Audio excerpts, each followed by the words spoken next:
This way.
Who is they? Netwatch. They always out to fuck us.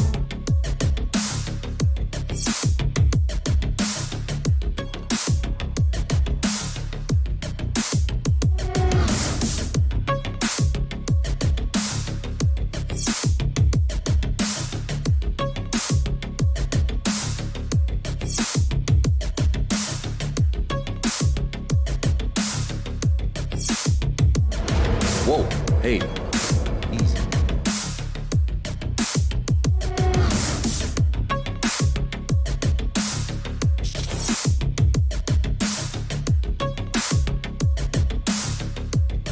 You set me up!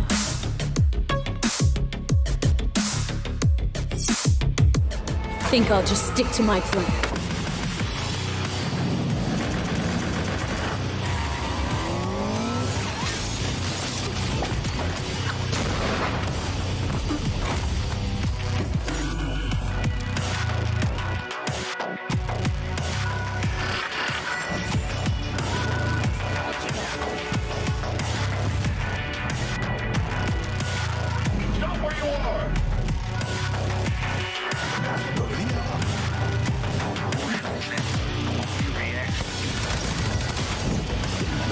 Here goes nothing.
Reed, what's going on? They're trying to scramble you. Deal with him.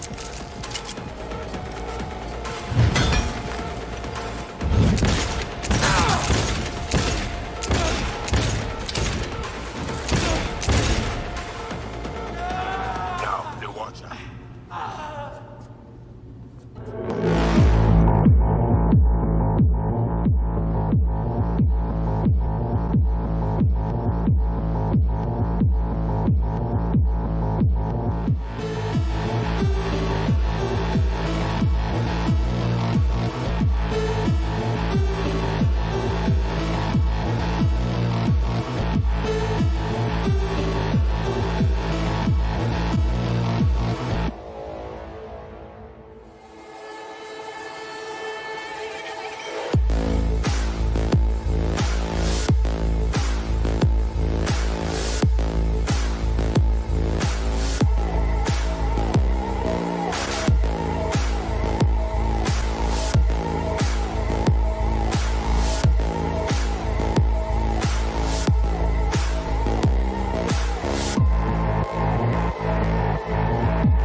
Arishische Wolf.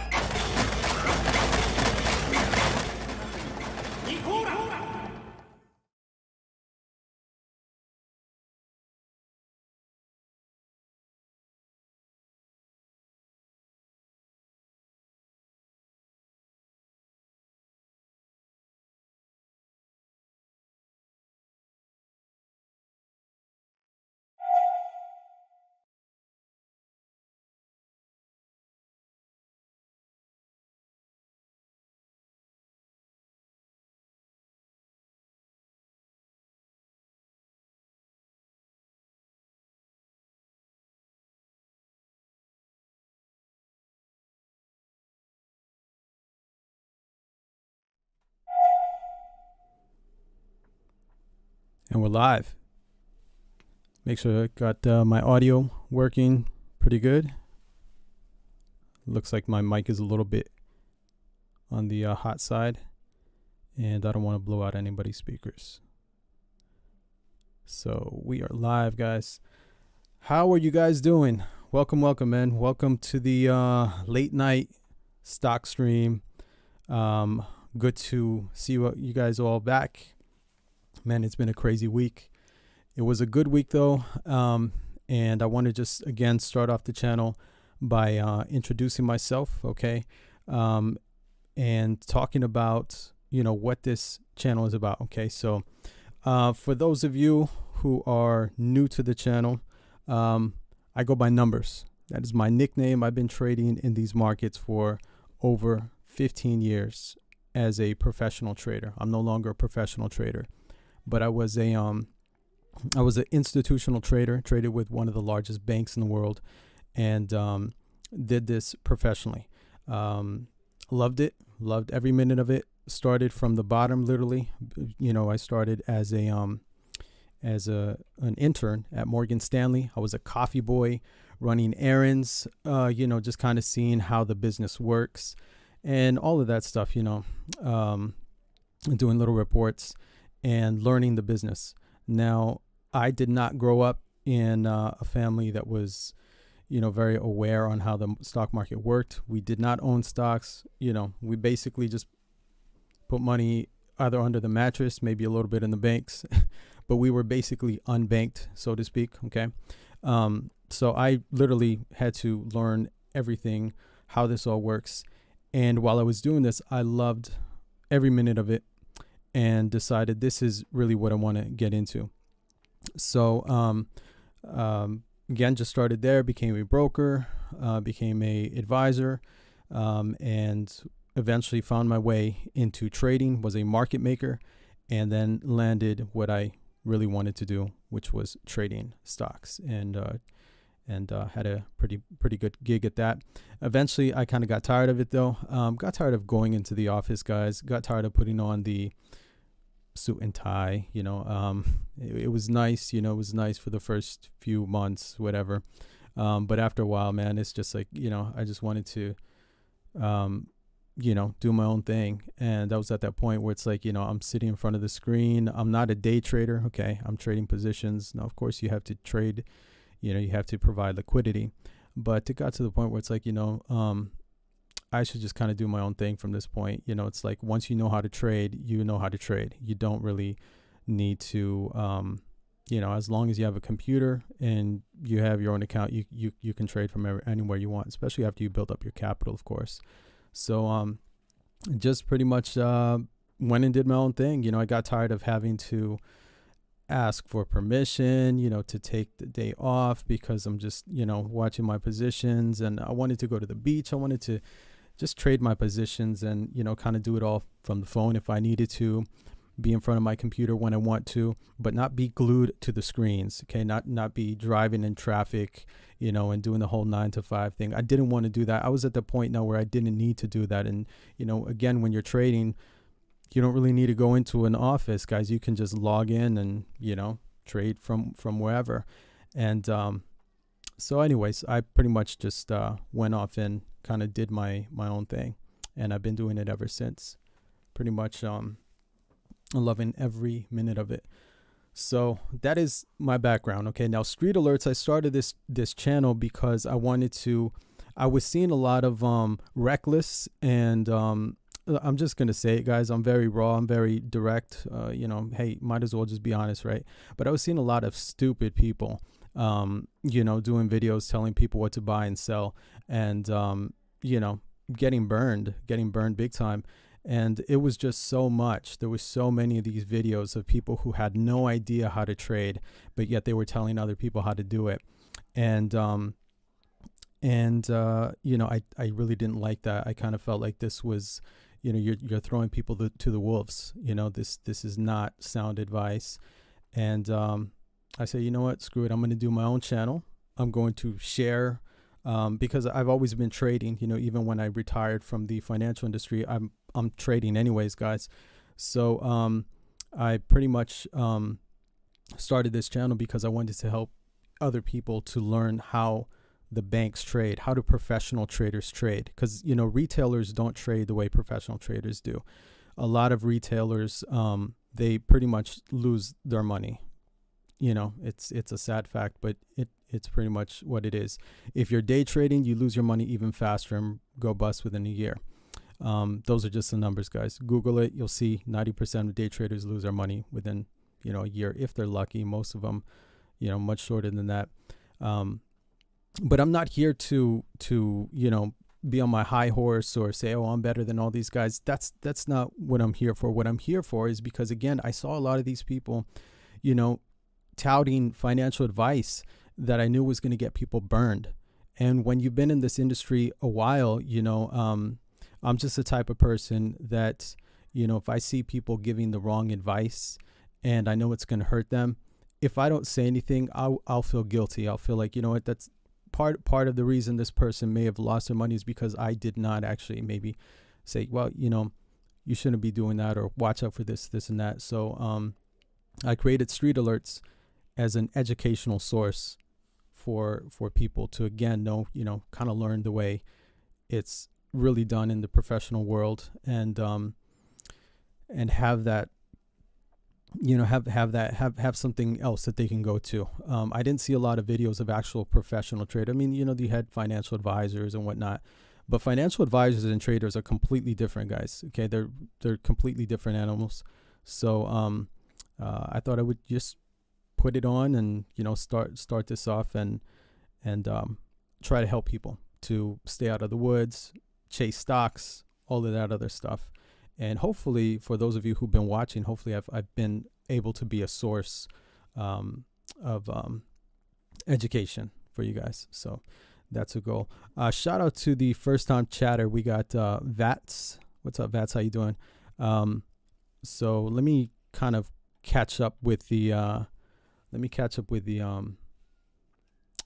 chat for a little bit, guys, before I kind of kick off on the markets. Because look, there's a lot to talk about. There's a lot that's going on, and I want to get into all that. But again, let me just kind of get into the markets. This is a live, video, of course. So it's going to be archived. So, I need to figure out how I can adjust the video so that for people who are just kind of watching the video on YouTube, later on this week, they can kind of just skip all this and get straight into the market numbers. But anyways, that's neither here nor there. Let me see here.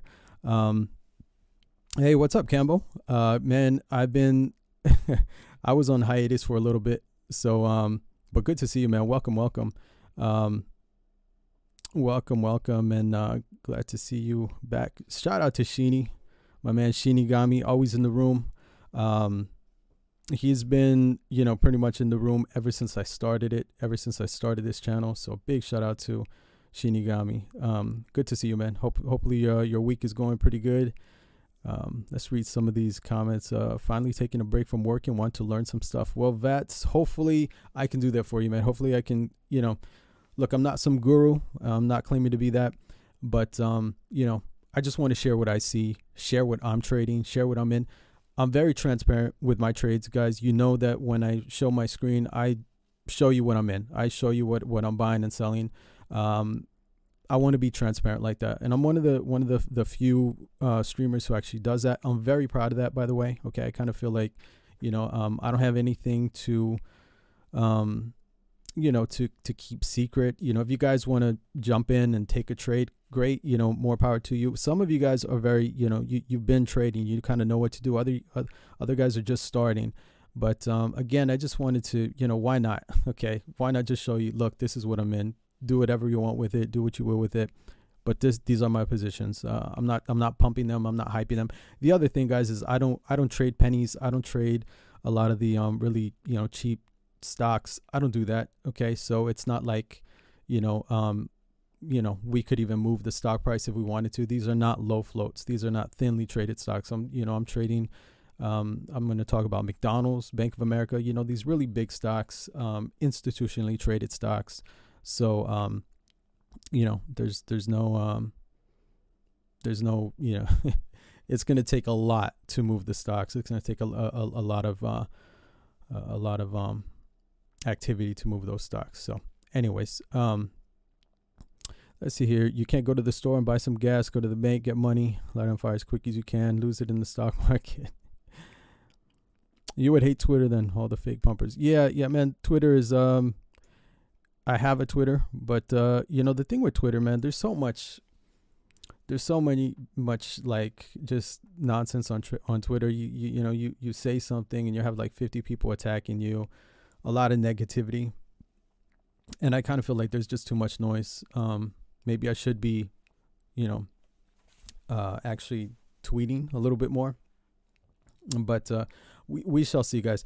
I do have a TikTok that I am going to be working on, and I have an Instagram that I'm going to be working on, so that I can have short segments put on there. But I don't know, maybe Twitter will, like, if I post something, I'll just have it automatically posted on Twitter.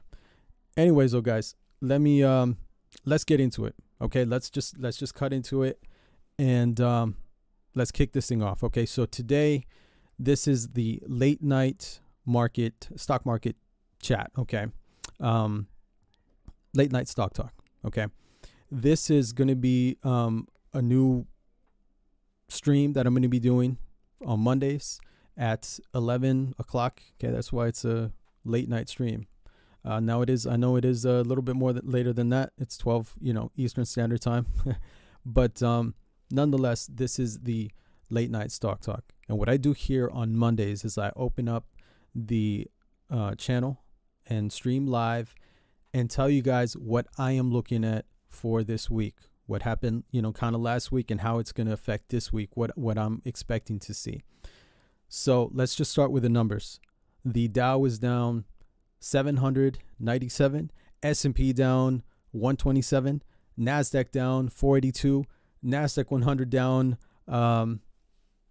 518, the SOX down 160, the transports down 600, and you had 1,342 stocks at new yearly lows. And ladies and gentlemen, believe me when I tell you there is more to come. Okay. Much chaos.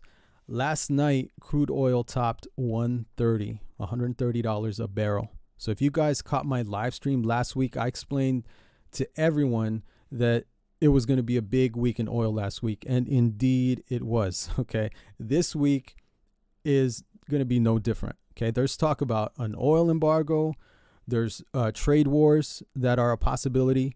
And all these things do one thing, and they do it very, very well. They raise the price of oil.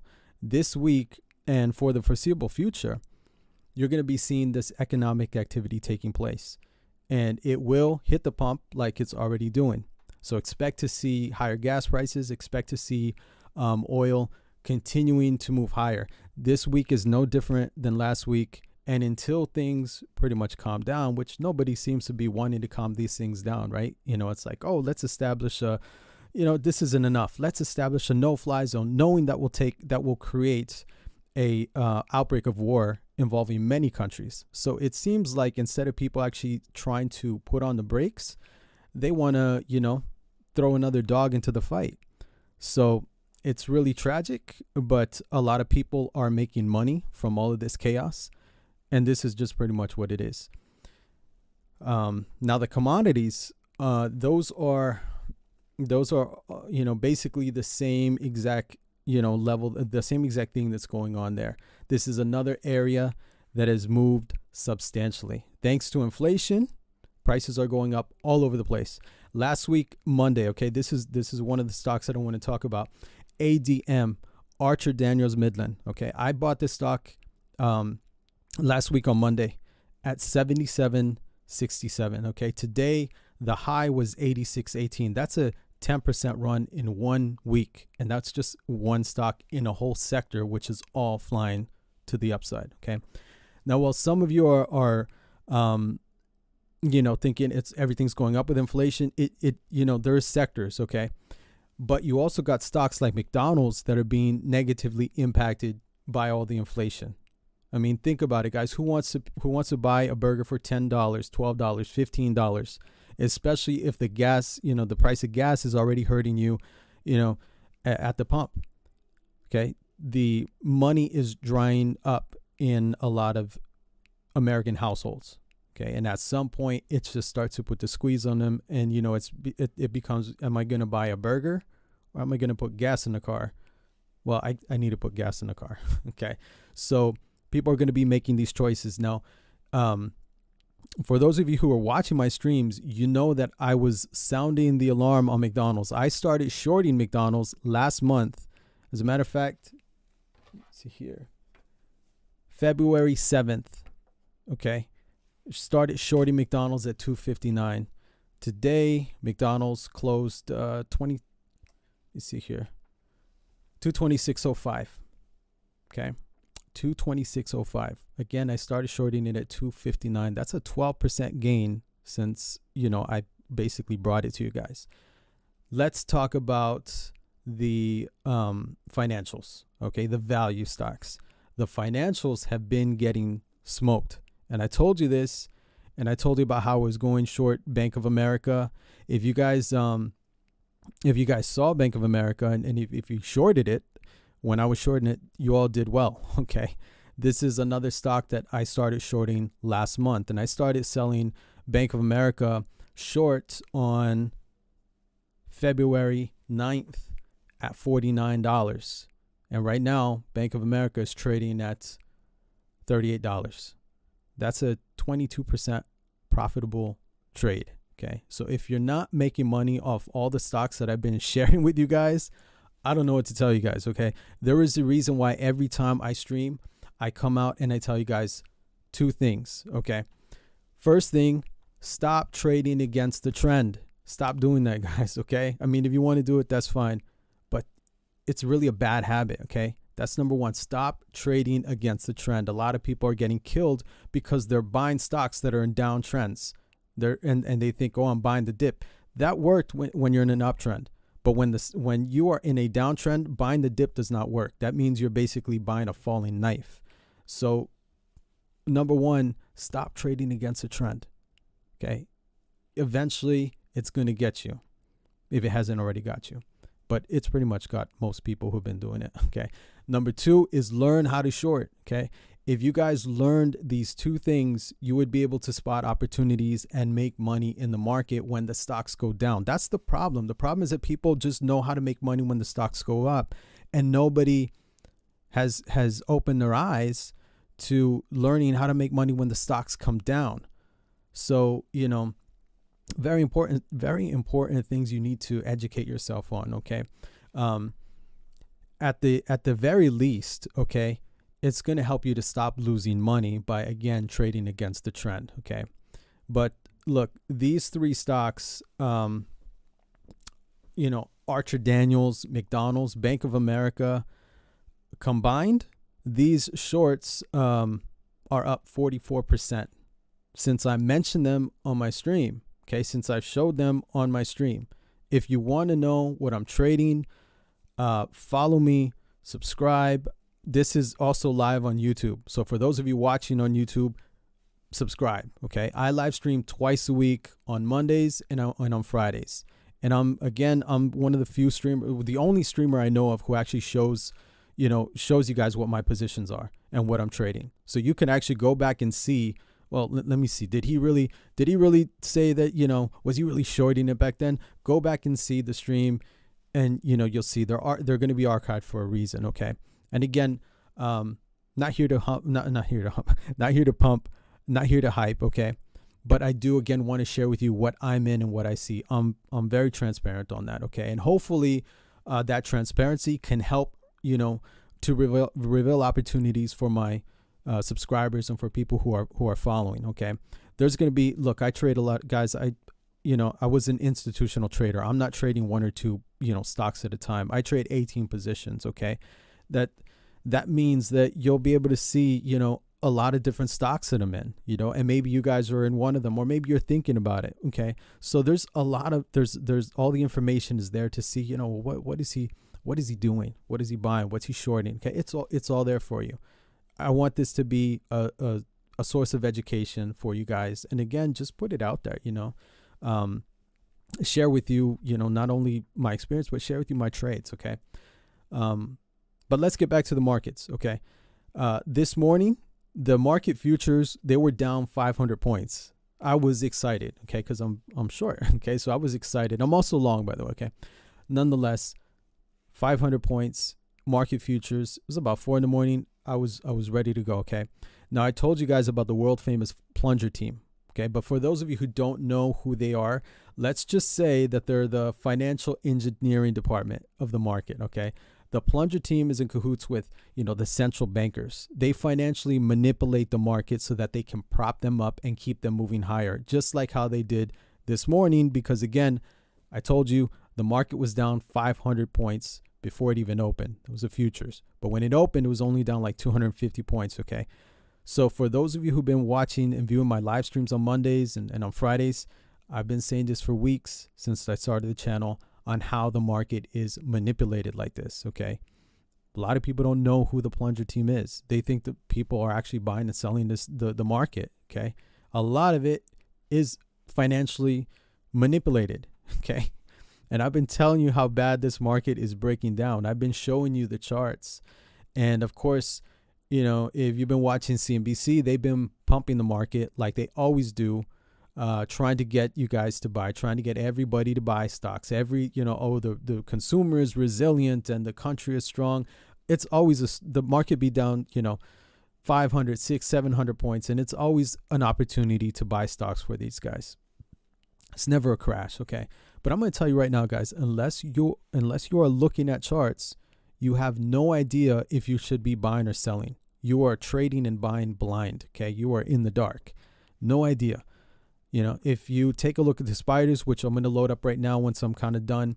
Actually, no, let's get into that now. And then, I can continue on, but, let's have a look here. Okay.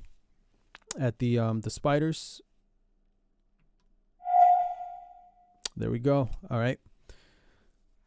All right, guys. So, one second.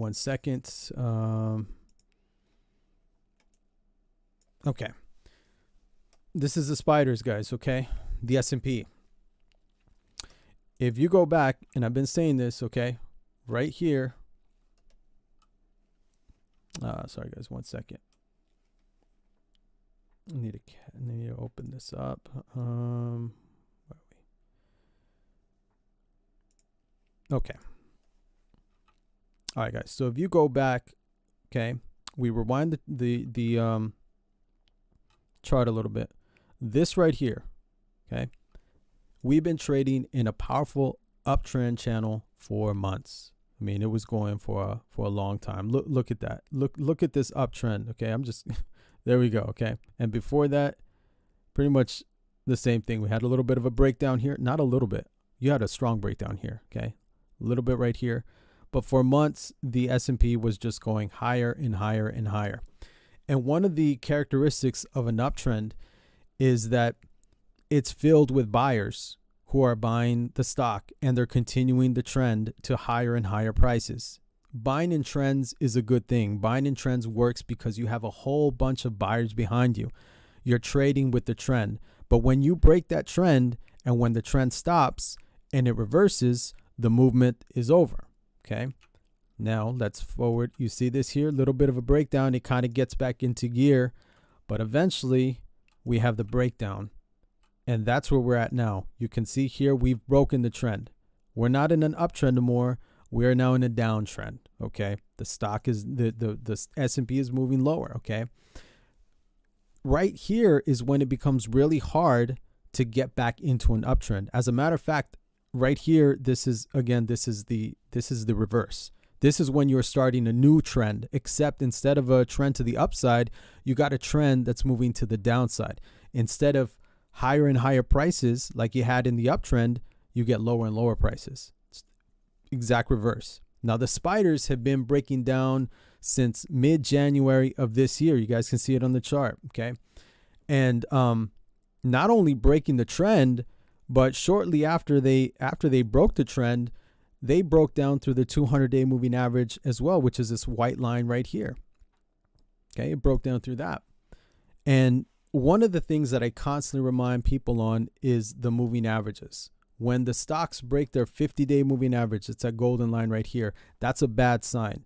Okay, that's a sign that the stock is weak, that the buyers are leaving. Okay, and that the sellers are starting to enter into the stock. Okay, the sellers are starting to enter. People are starting to sell. Okay, now it doesn't mean that the prices are going to fall and that you're going to have an immediate collapse. Okay, but it does mean that the buyers are getting weak, and unless strength returns, the price may be entering a reversal stage and soon heading lower, which is exactly what the spiders did in September right here. Okay, you had a little bit of a breakdown in the beginning, and then they did again right here in December, and finally they broke down in the beginning of the year. The chart was showing you all of this. This information is all right here. You don't even need any fancy indicators. You just need to look at the price of the chart. Okay, that's it. Okay, it was showing you that the buyers were getting weak, and not once, but it basically got weak 4 times without failing to go higher. You had weakness here. It did break out, made some highs, but again it touched the 50-day moving average. When they touch the 50-day moving average, that is a sign that it's in a pause mode, or that it's the stock is again, it's getting weak, especially when it's been in an uptrend for months, for weeks. Okay, so it had a difficult time, and finally it just pierced that 50-day moving average and went straight down and cut straight through that 200-day moving average as well. Okay, now again, of course, CNBC was telling you a different story. All you hear is the majority of the talking heads. All you hear them telling you is how strong the market is. And of course, all the analysts they pretty much bring on, they never tell you when to sell because they don't want you to sell. They want you to buy. Wall Street does not make anything when you sell stocks. They don't want you to know how to short stocks, which is why you need to learn how to read and understand these charts. Otherwise, you have no idea when a stock is getting weak. You have no idea when the buyers are starting to leave and the sellers are starting to take over. So what they've been doing is trying to keep the market from going down. Let me switch this camera again. I want to switch the view. There we go. So look, guys, they've been trying to keep the market from going into a full-blown crash. And that's why when you see that the market futures are down 500, but at the open, it's only down 250, or sometimes only 50. Maybe it opens up and it's flat. It's because of all the financial manipulation that goes on in the markets to keep the prices up, or at least keep them from collapsing, which is exactly, again, what the plunge protection team is designed to do. That's why they were created in 88 by President Reagan. Okay, they've been doing everything to try to get the market back up into a positive trend, and it's just not happening. Okay, now January 24th was when the market was really ready to collapse. I mean, it was a brutal day. It could have ended with the market being down 2,000, maybe even 3,000 points. It could have triggered a halt on the entire market. Okay, the VIX was exploding. It was an extreme territory. It was tipping 28, which is pretty much panic territory for the VIX. Now, today was very important because today, not only did we get to those same levels back that we had in January the 24th, but we broke through those VIX levels. Okay, we closed at 28.49 on the VIX. The market is in such bad shape that at these levels, you face the problem of having massive selling at the hands of insurance companies, mutual funds, hedge funds, and basically, a majority of institutional sellings. And again, the plunger team, they prevented all of this. Okay, that's why, again, on January 24th, you had a huge reversal. Now, you might say, well, isn't that good that we have a plunger team to come in and stop the market sell-off in the market? The problem is, guys, is that the financial engineering gets to the point where the market no longer becomes a free market. Okay, it's so manipulated, it's so rigged by the central bankers who basically push the market up, and it's no longer reflecting a free market. And for the past 14 years, that's exactly what we've had. Okay, a market that's just been, engineered to go up. Okay, that's it. But the problem is that we only could do this for so long before, you get into real trouble, because at some point you can't be bigger than the market. So instead of allowing, natural sell-offs to occur when the market moves in boom and bust cycles, you get a boom that's so long. So when the bust finally does come, it pretty much takes out a chunk of the market, and it's a nasty. This could be one of the worst crashes that we ever had. Okay, if they can't save the market, because they're gonna try. Okay, they're gonna try and try. They're already trying, but they're having a really tough time because, again, you can see on the chart that it's breaking down. The market is breaking down. Okay, so rewinding back to my point though. Okay, January 24th, they stopped this from happening, and not only did they rescue the market on that day, but the following day they came in and they rescued it again. For 5 days, they held the markets up from breaking the lows of January 24th. Okay, let me go back to this chart so we could, since I'm talking about this, let me go back to the chart so we could actually see this. Okay. All right, so here's the 24th, guys, right here. Okay, this was that big day. And you know what? Let me change this because I have it right. This was that big day. Okay, this was a very, very big day, very big reversal. And when it hit this low right here,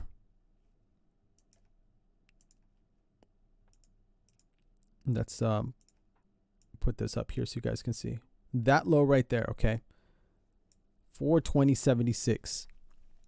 They did everything they could to keep the market from breaking past that point. Okay, and they did a pretty good job. You can see they pretty much held it up until February 24th. When the market came back down right here, 24th.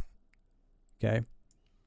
And what did it do? It broke those levels that they were trying to hold. So everything they did here, it worked for a little bit until the market just kind of continued to sell off. It went sideways a few weeks and then sold off, and then finally just pierced this low. And again, they reversed it. Okay.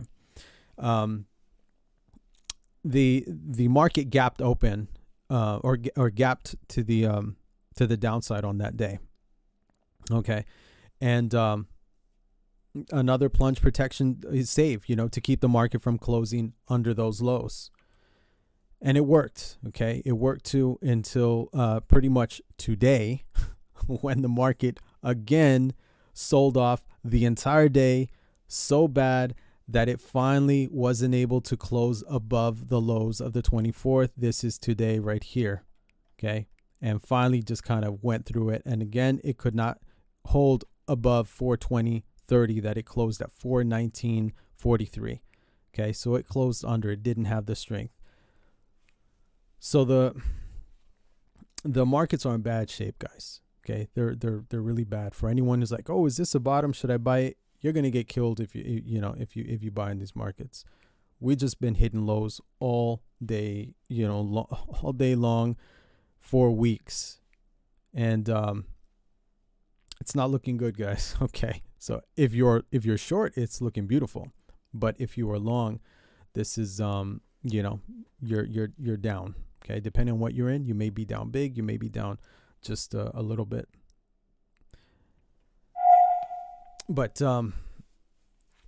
we're breaking down, guys. Okay, that's pretty much where we're at. We're below all the major moving averages. We have been for weeks. The markets, especially the Qs, clear downtrend. And again, today, very important day, because today we broke the support low of January 24th. So look, everything they did again to try to keep the market up so far has finally failed. Okay. Now, if you were listening again to my streams weeks ago, I mentioned that if we could get a rally to bring us, to a former low, pause, and then take out the lows, we'd have a pretty substantial sell-off. And we did a heck of a sell-off today, with the markets getting smoked down 700 points. But I don't think it's over, okay? I don't think it's over until we test the lows of 410.64. We can't really call this a bottom yet. So look, the bottom line is that there's absolutely no buyers in the market right now. Now we could see, tomorrow we could come in and see a 500-point rally, but it really doesn't mean much, because until the market stops creating lower highs and lower lows, I got news for you guys. We're just getting sold off. As long as we're in that trend, we're getting sold off. And that's not my words. That's not my opinion. That's just what the market is telling us. That's what the numbers are showing us. And all this is happening across the board. It's happening on all the indices. They're all in downtrends. The IWM, the Qs, the spiders, DIA, all in downtrends. So the market is basically setting itself up for another breakdown of the lows. But this time there isn't anything left to bounce off of. So we could break and we could have a severe crash. It could be one of the worst crashes we've had in history, because of the amount of QE that has been pumped into this market for years. And all the people who've been buying on the dip have pretty much ignored the charts or have no idea how to read them. And because of that, they are massively down. This is exactly why I've told you for months to stop this buy on the dips mentality. Don't even say that. Don't even put that phrase in your brain, okay?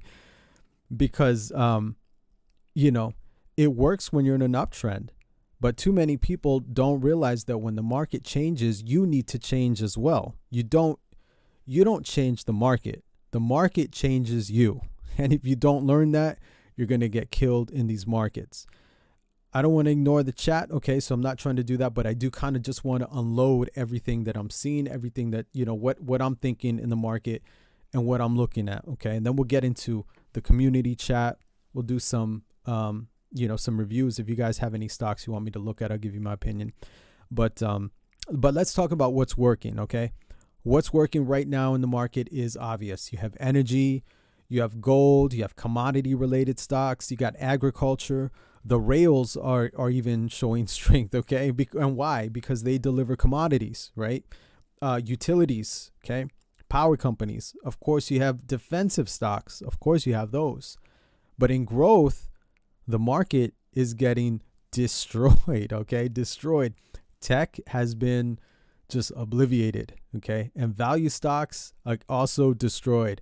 Restaurants, retailers, same story. Everything is pretty much in a bear market. As a matter of fact, guys, just to clarify how bearish the sentiment is right now in the market, 50% of the NASDAQ is now down over 50%. Okay. And on Friday, you had 750 stocks that were at new yearly lows. So, some of you may be saying, well, why is this happening? Is this the war? I got news for you guys. This has been in the works for years. Okay, I've been saying this again for a while now. The market is due for a huge, enormous crash, the likes of which we've never seen. People don't want to hear it, okay? They were too busy buying the market. And when the stock players came out, I knew that we were getting closer. If you want to know why the markets are crashing and why they're having a difficult time, you need to study the Fed and you need to learn about the bubbles that they've created, okay? People were buying junk, trash, garbage stocks at any price, no pausing to ask, is this stock worth it? Just straight up buying stocks, chasing stocks higher and higher and higher until, like a bubble, they pop. This was the case with GameStop. GameStop was up like 20-fold in a few days, and people kept buying it and buying it and buying it until, again, finally it pops just like a bubble, and everybody gets whacked in a day. Maybe in an hour you're down big time. But what no one understands is that the Fed is behind these bubbles. The Fed makes money out of thin air. Okay. They need, they just bring it into existence, guys, out of nothing. And that money, if you want to call it money, that money that's, made out of thin air, it goes into places, it goes into assets, it goes into sectors, and basically creates bubbles. It goes into housing, it goes into stocks, goes into baseball cards, it goes into food, and pretty soon what you have is bubbles created all over the place by the Fed, filling assets with fake money, okay, until one by one they start popping. And one of my mentors would say that, when we go to the grocery store to buy food, we have a choice. We can take out cash and pay, or we can pay with a credit card. Pay with our credit card. The Fed basically creates money right there on the spot and pays with the money that they created out of nothing. Now you had Ben Bernanke, who printed 85 billion a month, 1 trillion every year, and created bubbles in the market. Okay, but our new guy is even better. Okay, and the new guy is just doing things that I never saw would be done. Okay, because he steps it up 5-fold. Instead of 1 trillion, he bumps it up to 5 trillion. Then Europe basically followed with that. So again, you have bubbles that are being created by the Fed, and what follows bubbles? Okay, what follows bubbles is that they eventually get popped. Okay, and they bust, and everything has started to bust. If you look at tech stocks, again, what I said, 50% of NASDAQ stocks are down 50%. The bubble popped. You got crypto, 100K to like 30K. Let's just say 40K. I don't even look at crypto. But again, a popped bubble. You have all these IPOs that came out, right? Ridiculous prices. They crashed down like 50, 60, 70, 80%. You guys remember Rivian? Rivian was down like 80%. The stock's not worth $10, guys, okay? But this thing was trading at $150. It's $42 right now, okay? $150 to $42. That's a popped bubble. GameStop, AMC, same, these are all bubbles popping everywhere. And just wait until the housing market gets popped, because that hasn't got popped yet. There is so much bubbles out there, and there's all these meme stock traders who got smoked in the market. They are a result of what happens when a bubble pops. And now all the big names are getting whacked and they're getting hit. And these are not junk trash companies that no one knows about. We're talking about Amazon, Facebook, Netflix, Nvidia, Tesla. Okay. The list goes on, guys. The only one that hasn't got its teeth kicked in is Apple.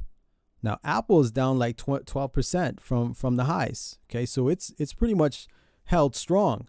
But when and if Apple gets whacked, that's going to be the last straw, because that's the only thing that's holding up the market. The market's already falling, guys. It's already having a heck of a time. So if Apple goes, that's going to be the Goliath that will take down the freaking market. So And that brings me to the topic of war and oil prices. Okay. On top of all of these bubbles that are popping, we're trading at $120 on oil. It was $65 last month. Well, not last month. $65 December 3rd. Okay. That's an 84% jump thanks to all of our smart leaders in the White House. Okay. These guys, I don't want to get into that, but I was watching Biden, and basically his answer to all these high gas prices was that you should buy an electric car. Okay. People can't even afford to pay gas in their car, period. And you want them to go buy a new car? So these are the people that are running things right now. These are the people who are supposed to be helping to not cause, I don't even want to say it, okay? But these are the people who are trying to prevent a worldwide war. We are in for a ride, guys, okay? So be careful out there, man. Be careful out there. Continue, this market, there's a lot going on, and you're going to see all these things. Like I said, they're going to continue to move. You're going to continue to see oil and energy and commodities and inflation. And let's just hope that this situation in Ukraine, let's just hope people leave it alone. Because the minute other countries get involved, you're going to see the prices on everything go crazy, okay? And you're going to see a lot more death, okay? And I'll tell you, one of the things, there's a saying, when all else fails, take them to war. You know why? Because war makes money. It's an age-old technique. Hey, the market's not doing so good. Oh, let's start a war. That's a great way to make some money. And it's disgusting. It's absolutely disgusting. I don't like blood money stocks. I don't trade those. I don't mention those. Okay. But that's where we're at, guys. We got a whole bunch of Looney Tunes running things. And I don't think, I don't know what's in stock. But again, just kind of, if all you know how to do is buy stocks, you should not be trading in these markets. Okay. Because they're swinging so fast, so crazy. These are just not the markets to trade. Okay. If you're new. And if you are not, if you're short, you're doing pretty good, but you got to be careful. Cause again, you're getting some crazy swings, crazy swings, and you don't want to chase. So guys, that being said, that's pretty much it. That's pretty much what I'm viewing. That's how I see the market right now. And, I want to go ahead and, open up the queue. Let's open up this queue. All right, there we go. Let's just open this up. There we go. All right, guys. So this part of the show, what I want to do is any stocks that you guys are looking at, what you're going to do is you're going to hit ! chart space followed by the symbol that you're looking at. And I'll pull it up here, okay? And I'll give you my opinion. I may not have an opinion on it. I may, if you like it and you're like, man, I really like this stock, or you're buying it and I'm shorting, and I say I would short this stock. Don't take that as an insult, because that's not what this is about. We may have differing opinions on the stock, but that's always a good thing, because what that allows us to do is see the stock from multiple different perspectives and consider something that we may have missed that might help us to stay out of the trap. Or maybe help us to see, hey, you know what? I didn't see that. Maybe I can make some money here. There are times when sometimes people will bring me, they'll bring a stock to the table and they'll bring it to my attention. Hey, what do you think of this? And I will buy the stock. Okay. So this is not a solicitation for you guys to buy or sell any of these stocks. Okay. That's not what this is. This is not financial advice. Okay. I'm not a financial advisor. I'm not a financial professional. Those days are gone. Okay. I'm just a independent private trader who trades my account and shares my experience with you guys. But if you guys are thinking of trading these markets, you got to do your own due diligence, guys, because you can lose all your money very easily. You can lose some of it. You can lose a little, a lot. You can lose. There is nothing guaranteed in the market. So you need to do your own due diligence. Okay. because I'm not responsible for that. What this is all of this information has to be used for educational purposes. That's it. So that to help you guys understand things. But if you want to buy and sell these, you got to do your own due diligence. Talk to your own financial professionals, whoever does that. Make sure that these are suitable for you. Okay. That I cannot tell you. I could only tell you if I like it or if I would trade it. Okay. So do your own homework. Okay, guys. That's pretty much what it boils down to. Shout out to Violantra. How you doing, Violantra? Got a first time chat from the viewer. She wants me to chart GTE, or he wants me to chart. I'm not sure. I'm thinking Violantra sounds like a female, but I could be wrong. No offense if I'm wrong. Okay.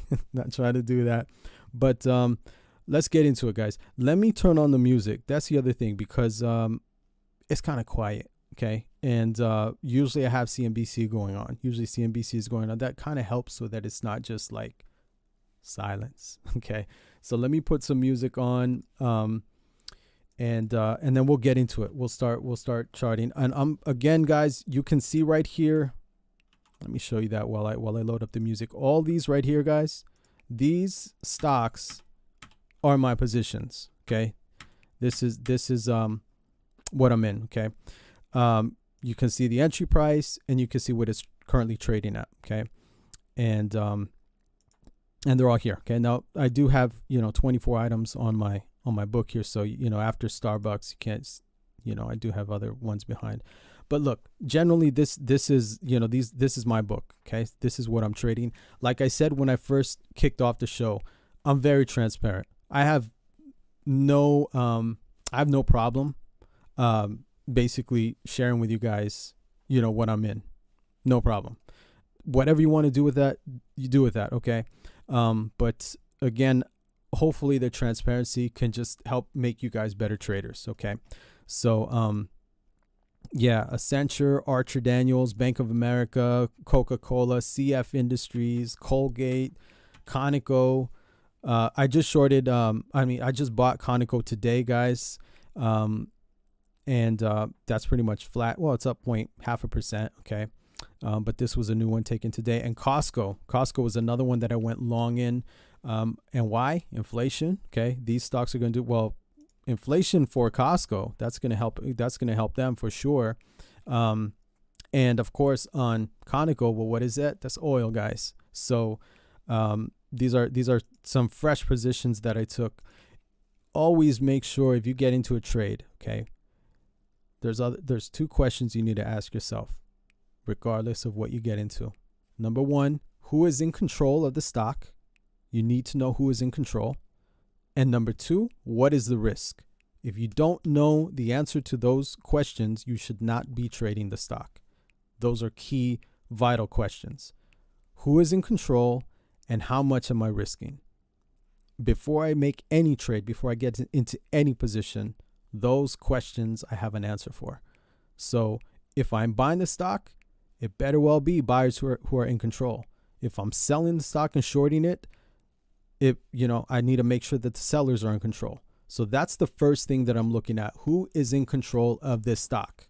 Who has the weight, so to speak? And again, okay, now that I know who's in control, how much am I risking?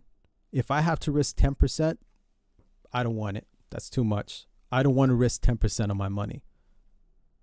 If I'm only risking 2%, let's take the trade. I don't mind risking 2%. But 10%, that's a lot. 2%, I'll take that. 1%, that's even better. 5%, okay. Now it's pushing it. So I don't like to risk more than 5% of my capital in any trade.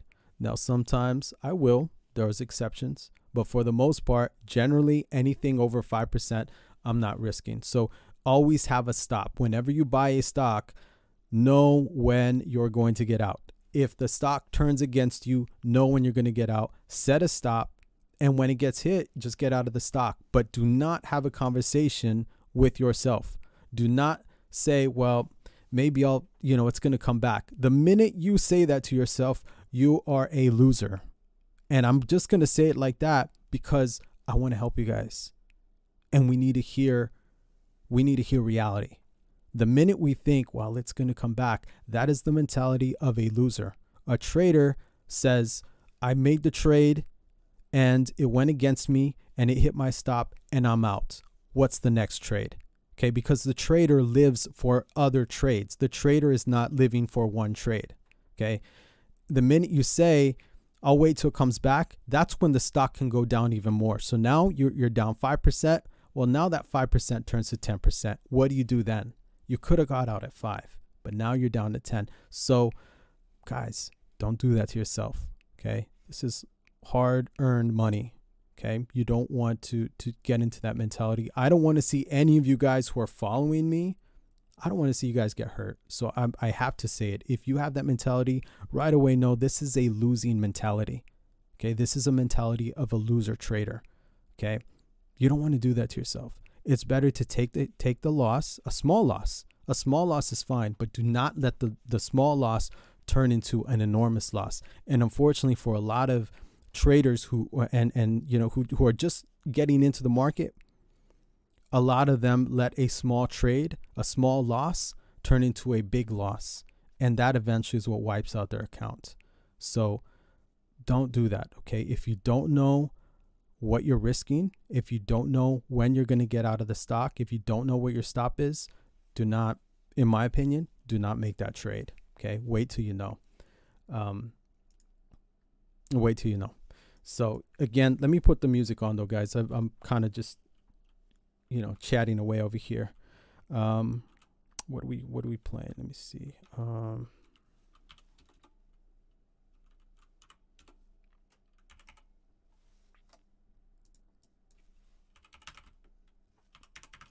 Let's put on some lo-fi. Okay, here we go. Some lo-fi. Oh, sorry guys. I hope that wasn't really loud. I hope that was not loud, okay? Because it was really loud in my headphones. But there we go. Guys, how's the music? Is it too loud? Is it just right? You gotta help me, guys. You gotta help me get these audio levels good. There was another one here. What happened?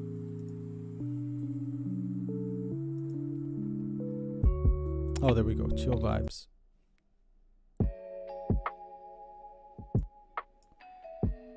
Okay, there we go. Fine. Okay, cool. I do not trade options. I mean, look, actually, I'm starting to trade options. Hold on, I'm still setting my audio. Okay. VATS, I don't trade options. I'm just starting to experiment with trading options, but I am not an options trader. 1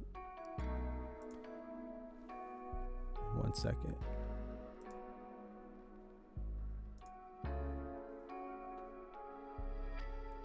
Okay.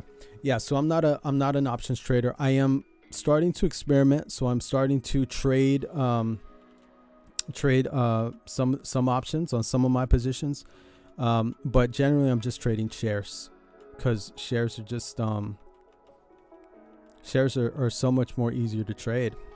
Okay, the thing about shares is this, guys. If you're gonna look at it like this, okay, if you're gonna get into a fight, you want to have the odds in your favor, right?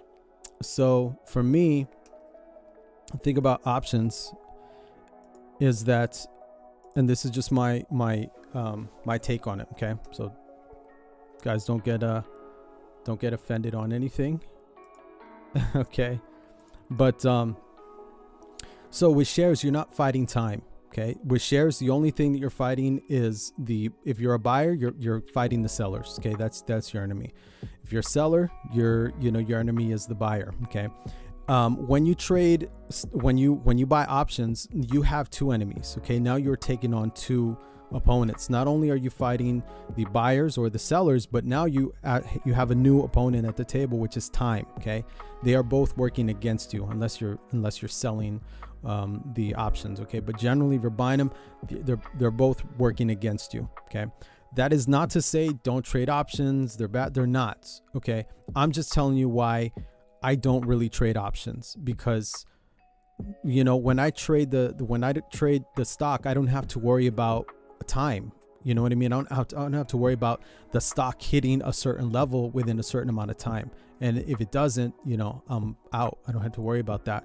So I like that. I like that the odds and the favors are, you know, it's going more for me. Okay. I'm not introducing another enemy that I had to contend with in trading.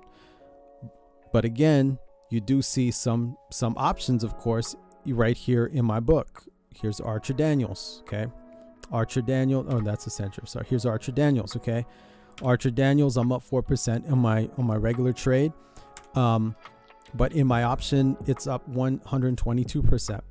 I am trading my options the way I trade my shares. Okay. This is an experiment to see what is a 5% return in my shares equivalent to in options.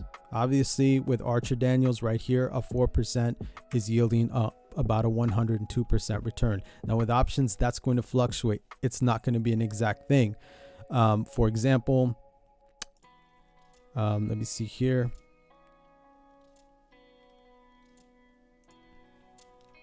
I have, I'm trying to find it. This is my Costco, my Dollar Tree. What's going on here?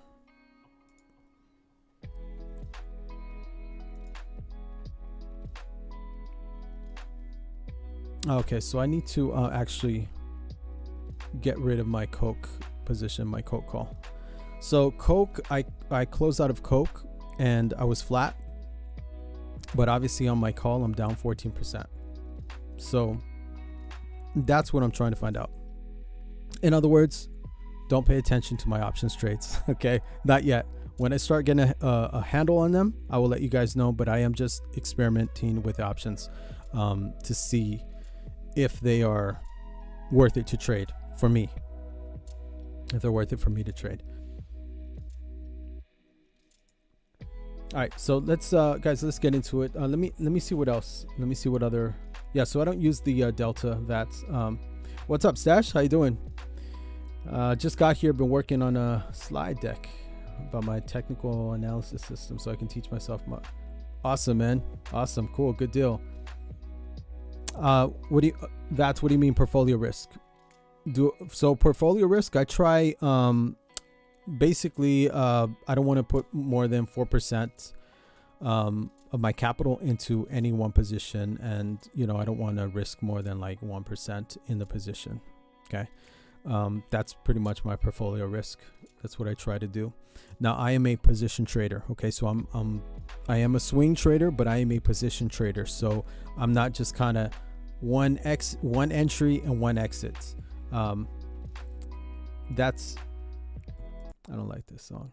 Let me go back to, let's go back to my regular.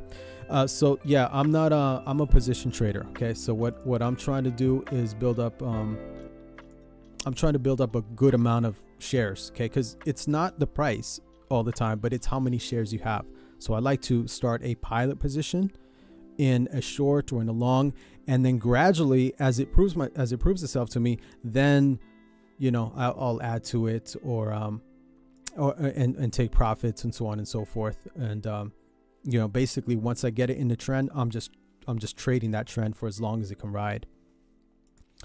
Shout out to the first time chat. Dom, how you doing? Good to have you in the room, man. Welcome. You said upside options give you more leverage. Yeah, that's right. They do. They give you more leverage. You're taking on more risk in exchange for more leverage. You know, you can control 100 shares with just one contract. So I see the upside to it. Trust me, you don't have to convince me. I do. And it's not trying to get into a shares versus options thing. You know, look, you can make money in both of them, guys. Okay, if you know how to do it. My experience with options has been hit or miss. Okay, when I was doing this for the banks, when I was an institutional trader trading, a lot of money with these banks, I was, just doing shares. Never did options. We were just strictly doing shares because the risk was so much lower.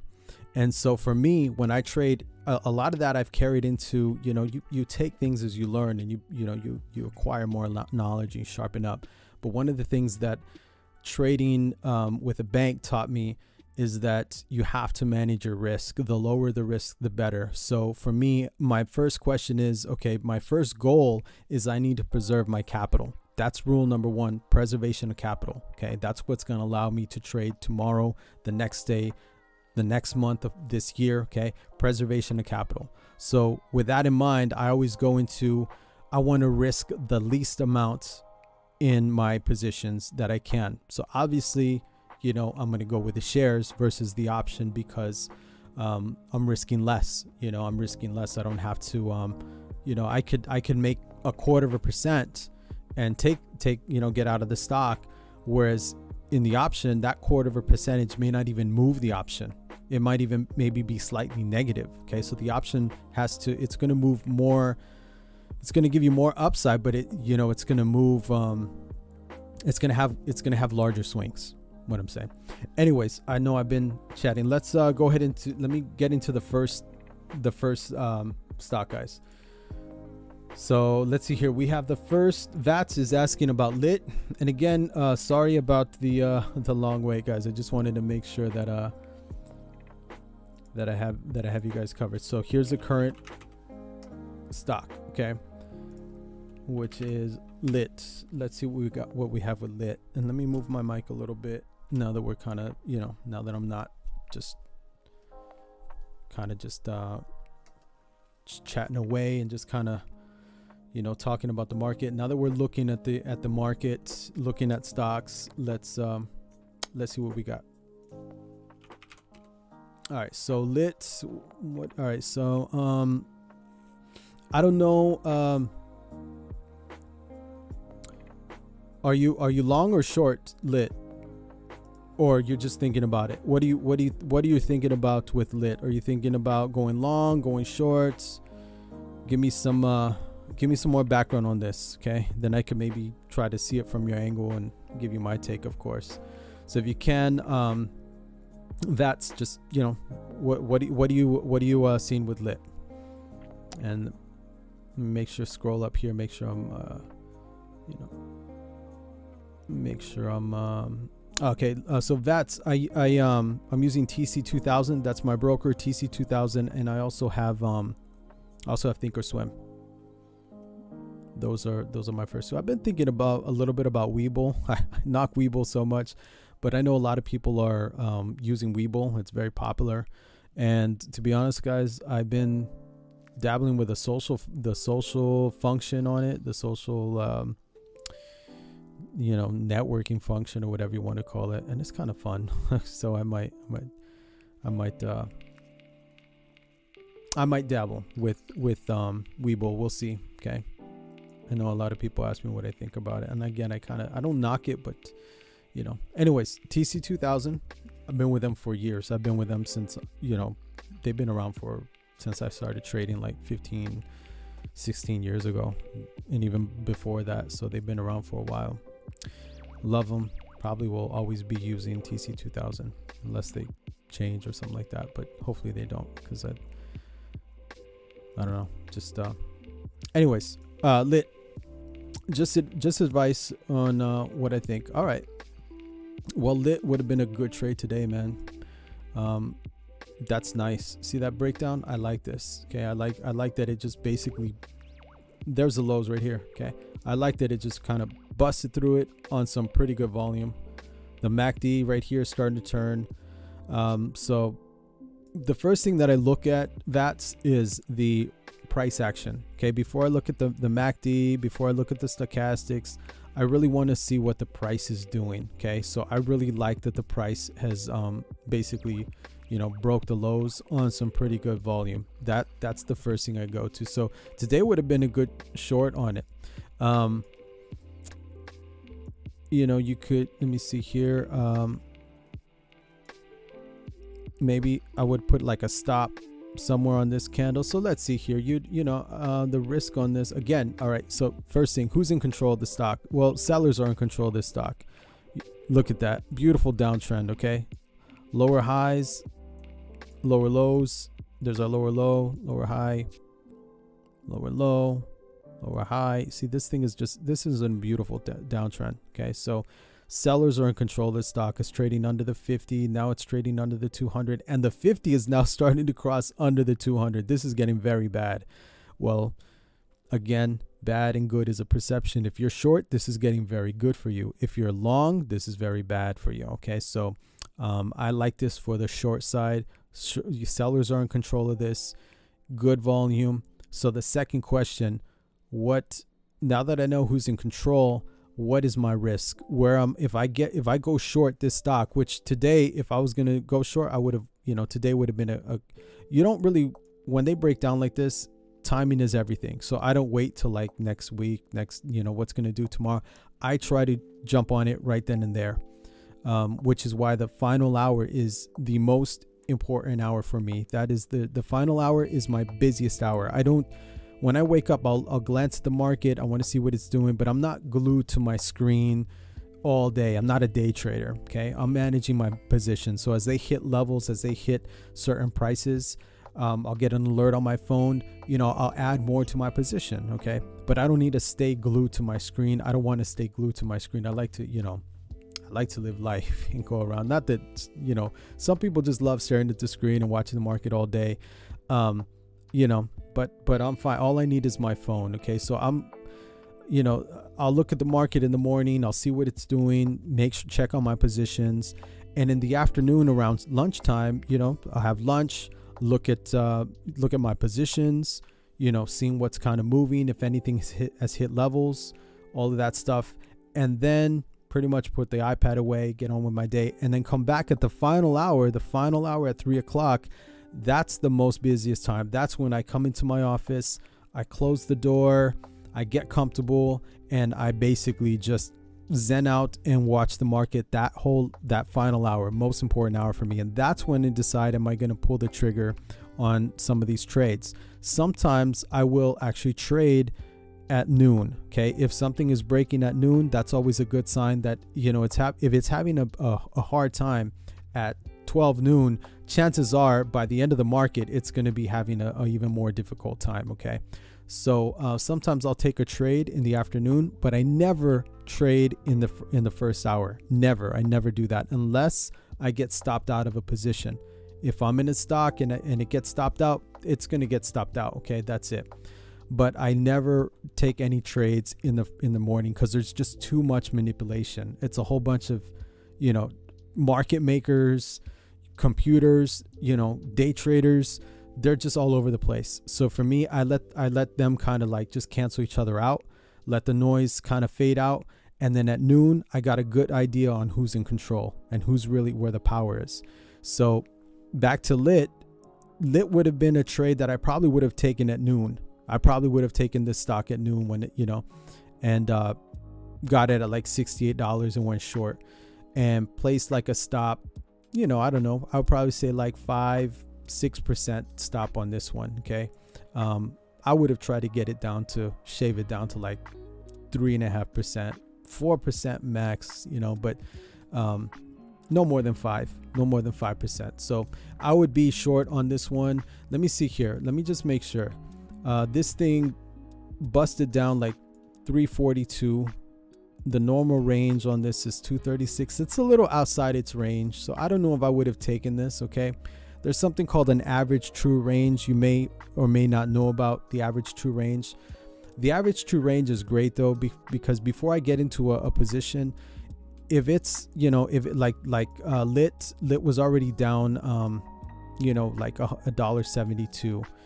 And then from the previous day was about $3, $3.50. But the normal range is $2.30. So you can see that it's outside its normal range. What that means is there's a frenzy going on. That could work for you, but sometimes it can go against you. Okay, because what you're doing is you're buying a stock that's stretched outside its normal boundaries. So you could buy it, and then the following day it could come against you because it's so outside of its range. So that's a risk you have to ask yourself if you're going to take or not. For me, I wouldn't have not. Just looking at that now, okay, I would have not taken the trade because I know I would have had to risk more than 4% on this.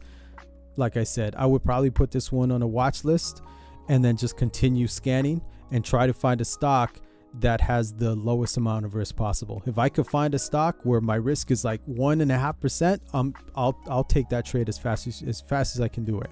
Okay, I mean, I'm just quick. I want that trade quick. So that's how I do it. I basically look through, see what I like, put it on my watch list, and then shave it all down into the trade that has the least amount of risk. So lit, I probably wouldn't have done it because, again, more than 5%. But that may or may not be good for you. You may say, hey, I don't mind 5%. I'm good with that. Okay, I don't mind 10%. Stop. I'm good with it. So all that set aside, risk set aside, this looks like this could be a good short. Sellers are completely in control of this. And yeah, that's that. So let me rate this one. Let me give this one a rating of bearish, okay, because I'm bearish on it. And so I would have gone short on this one. Let's see what else we got. And actually, let me pause here. Okay, answer any questions on that. Nickel is blowing up 93%. Yep, all the metals stash, all the metals going crazy. Commodities crazy. They're all doing some pretty big moves. All right, so the next stock that I have here is from Violantra. Shout out to Violantra. Welcome again, Violantra. First time I've seen your name in here. Hopefully it's not the last. Let's check this one out, okay? This is GTE, and appreciate your patience, Violantra. Hopefully you're still in the room. I don't know if you're still in the room or not. Hopefully you are, but I'm still gonna chart it, okay? Still want to get to it. All right, first question, guys. Who is in control of this stock? Buyers completely in control of this stock. Look at this beautiful uptrend. This is nice. This is beautiful. This is what I want to buy. The only thing I don't like about this stock, okay, and this is just my preference, okay, this is probably not yours, but for me, this stock is $1.72. I don't like trading stocks that are under $25 because the movements are so huge. Again, look, this stock was up 16% today and it only moved 25 cents. So as I said before, my whole philosophy on trading, rule number 1, preservation of capital. Preserve capital at all costs. So that means I want the least amount of risk possible, which means stocks that are $1 that only move 25 cents that equal out to 16%. That's a lot of movement. That's a lot of risk. So I don't trade anything under $25. But that's not to say, well, that's it. Let's go on to the next one. I still want to chart the stock for you. Just because I don't trade it doesn't mean that you might not want to trade it or whatever. So I like the stock because it's in an uptrend. This is very, very good. Now, would I buy the stock? If you buy it here, what you're doing is you're chasing, okay? You're chasing this stock because it's already at an all-time high. The thing about these little penny stocks and these little stocks that are under $5 is that they make explosive moves and then they come back really quickly. So it's not like, they don't always carry a trend. Okay. Now I don't trade these stocks. So, you might know them better than me. But generally they have an explosive move to the upside and then they come right back down. So that can be called a fake out. So if you bought this stock here, you're risking like 12 to 15% if you bought it here, okay? Because it could go against you. And whenever I trade breakouts, okay, because this is pretty much a breakout, okay? The difference about a breakout on a $1 stock and on a $100 stock is, again, the movements. If you buy a $100 stock, okay, and it's a false breakout and it goes to the downside and it got you, okay, it actually got you and you got hit on the stock and you lost money on it, that $100 stock, the hit is really only going to be, maybe 2-3%, maybe even 5%, okay, but generally it's not going to be very high. Now, if you buy a $1 stock and it's a fake out and it tricks you and it goes against you and you lose money on it, well, now again, you're looking at being down like 15%. Okay. So you got to weigh that out. Are you willing to risk 15% to gain, I don't know, maybe the stock doubles? Okay. Maybe, I don't know. But for me, the risk is too high. So that's, I kind of want to give you my take on it as, as somebody who's been in these markets for a while, on what I would look out for, the things I don't like, because I want to let you know the traps that I see, and you have to decide if you're willing to, take the risk on those traps, only that. So if you did want to take the trade though, again, you're risking like 15%. Okay. I don't know where you put your stop, but you would have to put your stop pretty wide. I mean, even if you put your stop like right down here, okay, let's say you put a stop here in case the stock kind of goes against you, you're looking at, right there, that's 23%. Okay. That's a hit. That's a hit, man. So, yeah, you might, I don't know how much capital you would put into it, whether you, put 100% or, 10%, I don't know. But either way, this is a pretty big hit. Let me show you. Let me tell you what I mean. Okay, so this breakout again, from top right here to putting a stop at the last candlestick bar, that's 21%. This is 21%. The last stock that we were looking at, Lit, okay, if this goes against you, that's only 6%. Okay, so if it runs against you, that's 6%. You got to compare that 6% versus 20%. Okay. What's the risk? Because you don't know what the stock can give you, but what you do know is how much you're willing to risk. That you can't control. You cannot control how much money you're going to make on the stock. You may make 8%, 10%, you may make 20%, or you may go flat on it. But how much you're going to risk, how much you're going to risk losing, that you can control. That you can say, look, I'm not willing to risk more than 5%. Okay, that you can control. So when you trade the penny stocks like GTE, stocks that are under $5, generally I consider those penny stocks, again, you're looking at a wide stop. So again, this could be just to make the trade and give it room to move. You're looking at like 20%. So if that's good for you, that's good for you. For me, that's a little too much. But nonetheless, I would rate this one as bullish. Okay, this is definitely, you don't want to be selling this one. I don't short anything under $25, and I don't short anything that's not on the major indices. So penny stocks, I don't recommend shorting. Okay. I love to short and I want to teach you guys how to short, but I don't short these because you can get killed. When these go the opposite way on a short, they can, too dangerous, guys. So I don't even think some of the brokerages might not even let you short these stocks. So, but let me give this one a rating of bullish, okay? Because this is a nice pattern. No matter how you cut it, it's a nice pattern. So you just have to kind of figure out if you're willing to play it. All right. So the next stock that we have is from XE Moda. XE Moda, how you doing, man? Welcome. Haven't seen your name before, so I want to welcome you and tell you thank you for being here, and thank you for actually,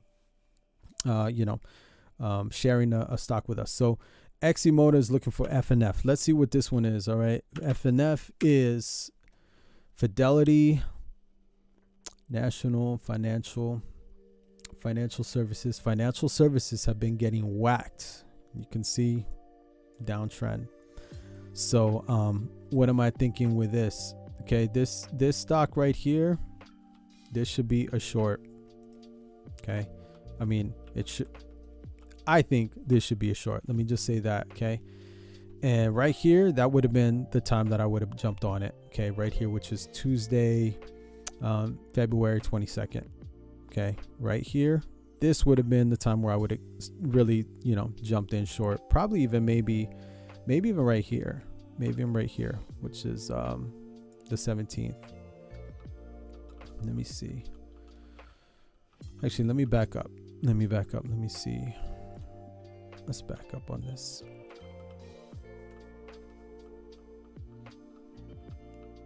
Yeah, so look, check this out, guys. Right here, right there. This is when right here was the entry to go short. So right here, I would have started a short position on FNF. Started. That doesn't mean I'm 100% in, but right here I would have started, you know, maybe 20% of my position in FNF short. And then as it would move lower, I would add to it and add to it some more, and so on and so forth. So I would have been short if I was trading FNF. I would have been short right here on the 20th. Okay. That's when I would have been short. I don't trade, by the way, guys, when they come up on earnings, I am out. I'm not an earnings player. Okay. So, you know, when this stock is about to come up on earnings, I liquidate all my position, my entire position on a stock that's going into earnings. And then after earnings, I'll get back in, but I don't want to be anywhere near the stock when they report earnings, because you don't know what could happen. So, but that wasn't the case here with FNF. I don't believe so. I don't see when the earnings was on this. Let me see when FNF reported. Oh yeah, actually they did, right? They reported on the 23rd. Okay, so scratch what I said. Because I would have not been in right here. Okay, they reported on the 23rd.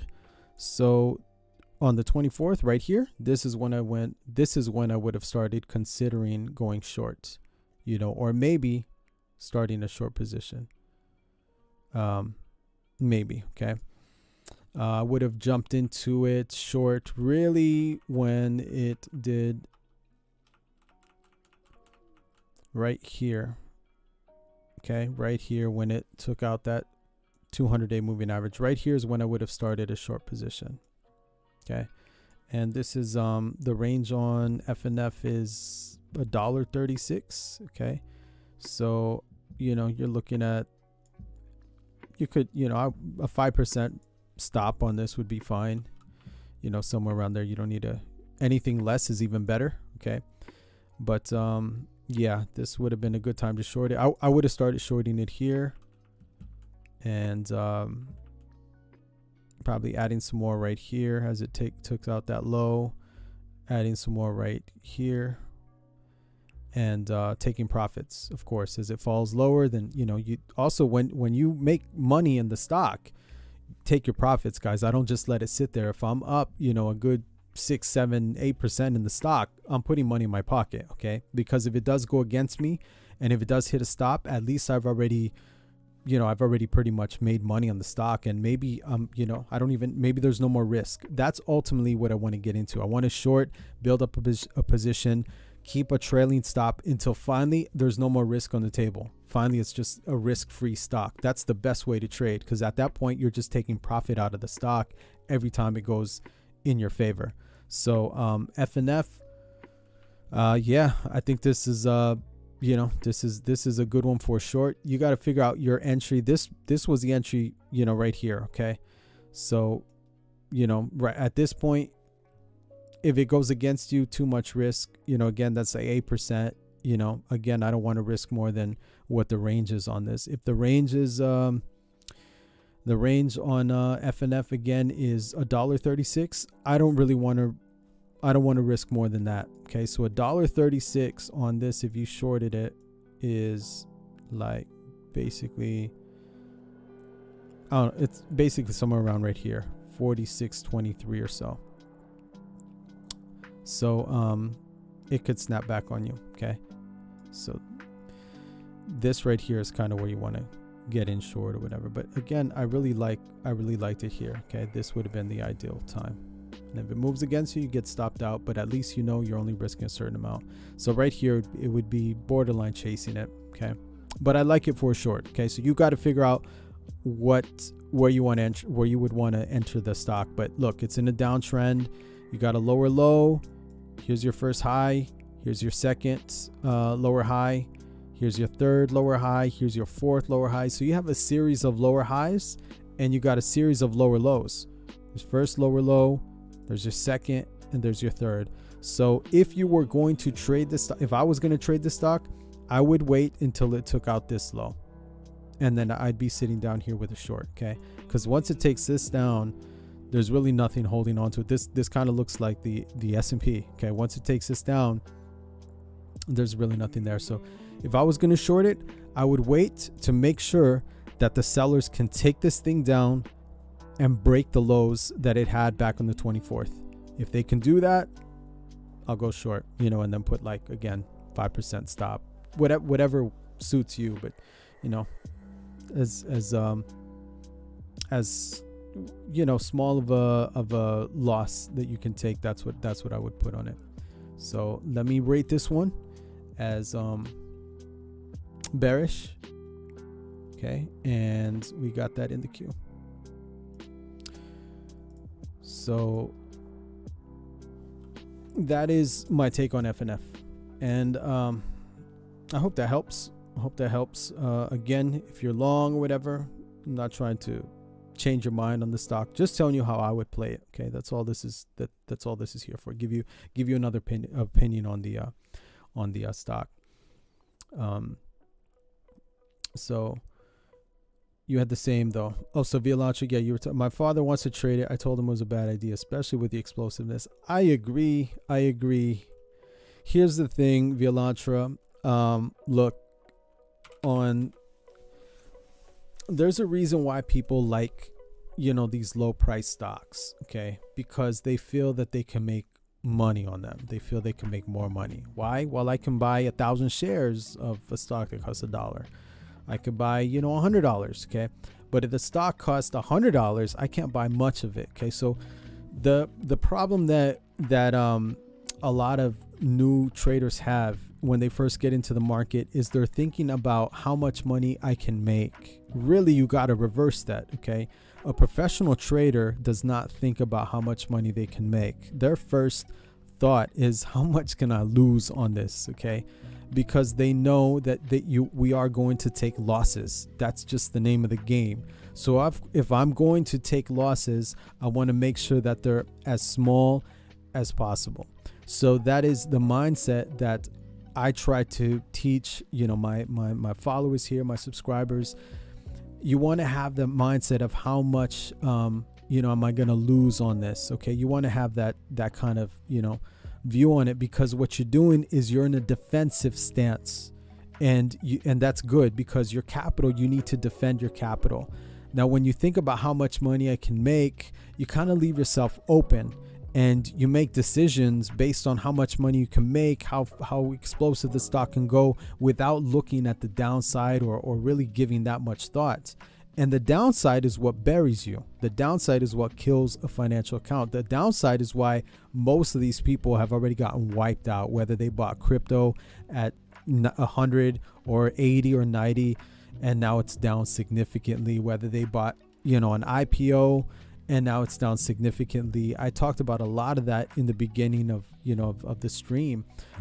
People bought, chasing these stocks, GameStop, and thinking this stock can go through the roof, right? You gotta reverse that though. In my opinion, you gotta think about, you gotta be risk adverse and be very, very protective of your capital.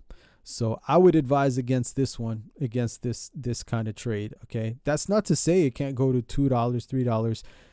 You got to decide if the risk is up to you. But for me, like I said, I'll show you what I got into. Okay, Williams. Okay, this is what I bought. This is oil and gas. This is the same sector. The only difference is that this one's $30, and it's not $1. But this was let me change this too. This was a trade that I took, and not only did I take Williams, but you can see right here that I am actually still in Williams. Okay, I bought Williams. I started buying this at $31.93. It's now $33.40. It's now up 4%. Okay, and some people might say, well, 4%, that's nothing. I can get 4%. I can get 100% on an option. True, you can, but again, my mindset is being risk adverse. I'm in this for the long game. I'm thinking about how am I going to be trading for years to come.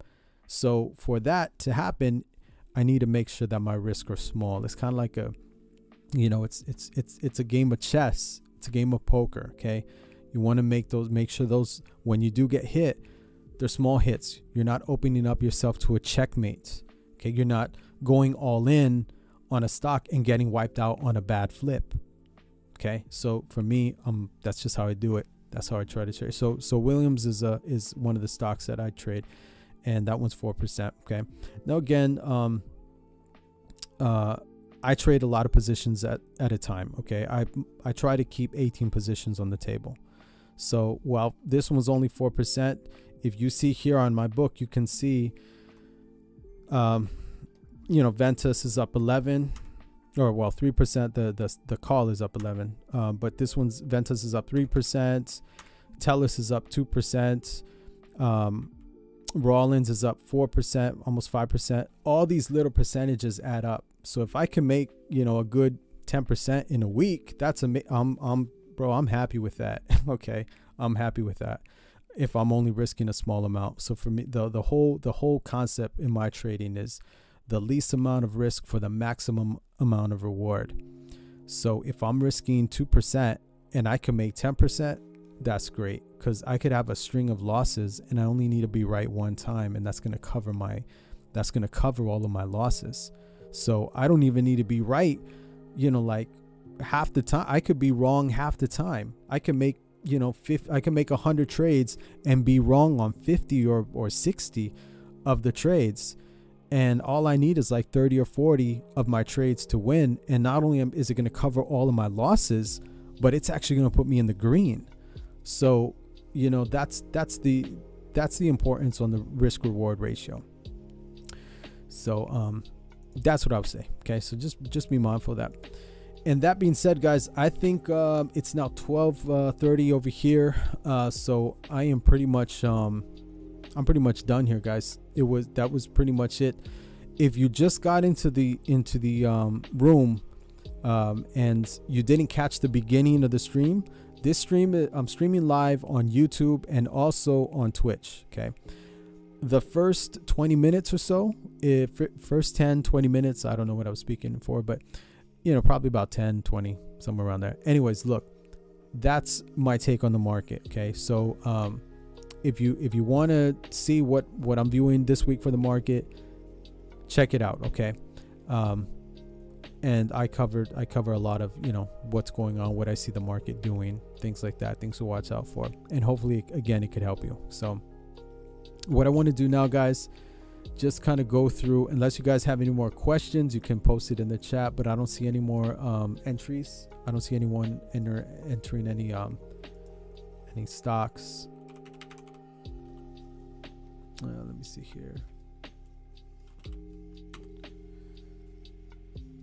Let's see.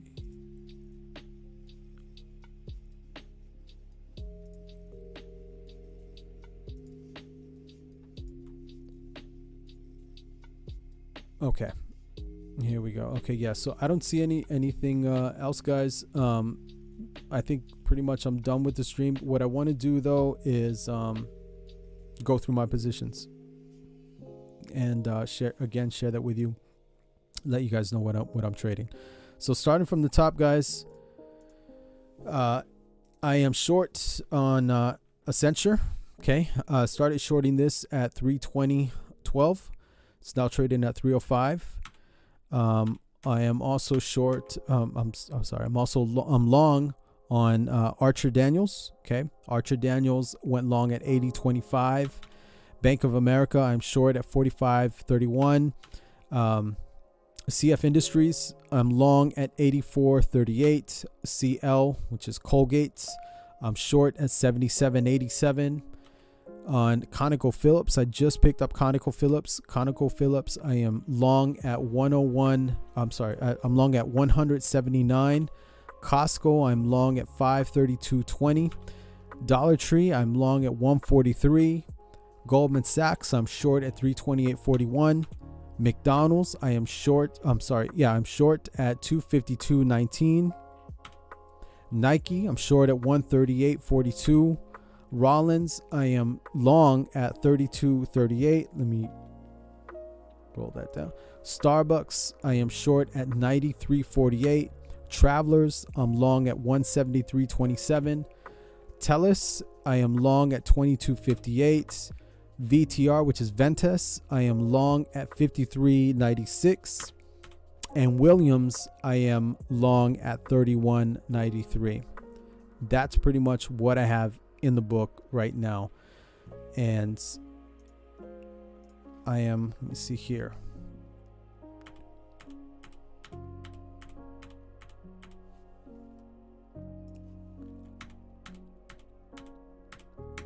So I am looking here to see. All right, guys. So what I'm gonna do is I'm actually gonna do a scan really quickly. Not actually, I think I have right here in my flagged lists.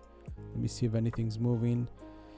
These are stocks that I'm looking at because I am going to add a position tomorrow. So I'm gonna enter a position here, and let me find it.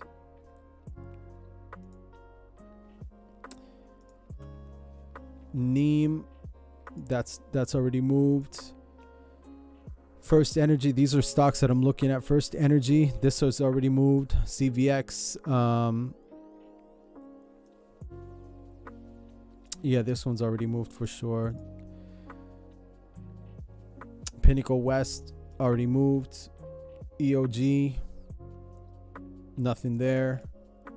Hormel Foods, this I was looking at. Oh, you know what? There was one that BP. This was one that I was looking at. This one came up on a chat discussion on Friday in Sparrow's room.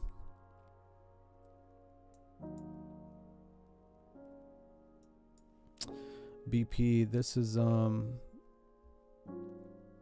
and gas, which should be going up, but there's some kind of risk exposure on this one. And I'm gonna skip it because, you know, this just doesn't make sense to me. It looks like a good short, but geopolitically this doesn't make. This should be going the opposite way. So there could be something very wrong with this stock. So I'll just skip it. I'll skip it, but I do like it, but I'll skip it. Let me see what else we got. Dominion, nothing on Dominion. Kraft. Nothing on Kraft. McCormick, missed that one. Excel, missed that one. Consolidated Edison, yeah, missed this one too as well. Hershey's, that's already ran.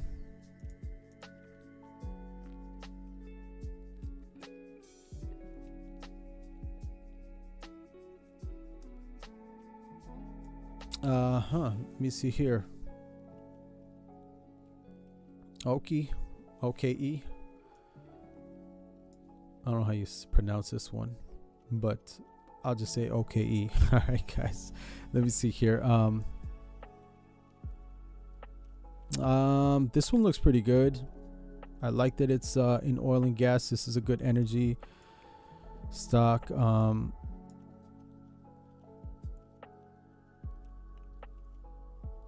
But no, I don't like the movement on it right now. Just doesn't feel right, doesn't look right. CMS, nothing there. DTE, nothing there. Verizon, been looking at Verizon. This one has been moving up pretty good.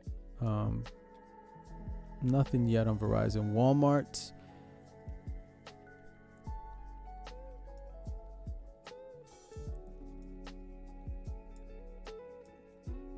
let me see here. What do we got with Walmart? This could be a good one.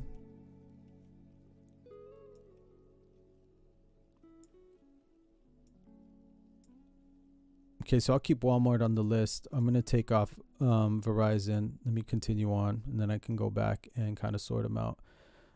Jack Henry and Associates. I don't know.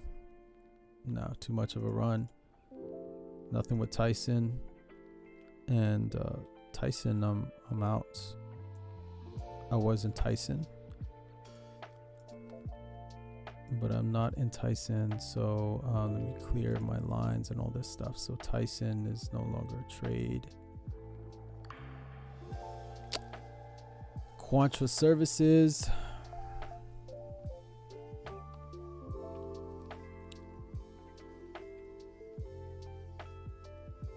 Quantra. No.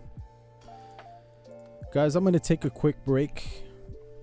Gotta grab something to drink really quickly, and then I will join you guys. I'll be back. So yeah, let me take a quick break here, guys, and then again, I'm gonna wrap up. When I come back, I'm just gonna scroll through and see if I could find you know, a good trade for tomorrow, which again I'll share with you guys as soon as I find it. But I will be right back. Give me about 5 minutes or so.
All right, guys, I am back.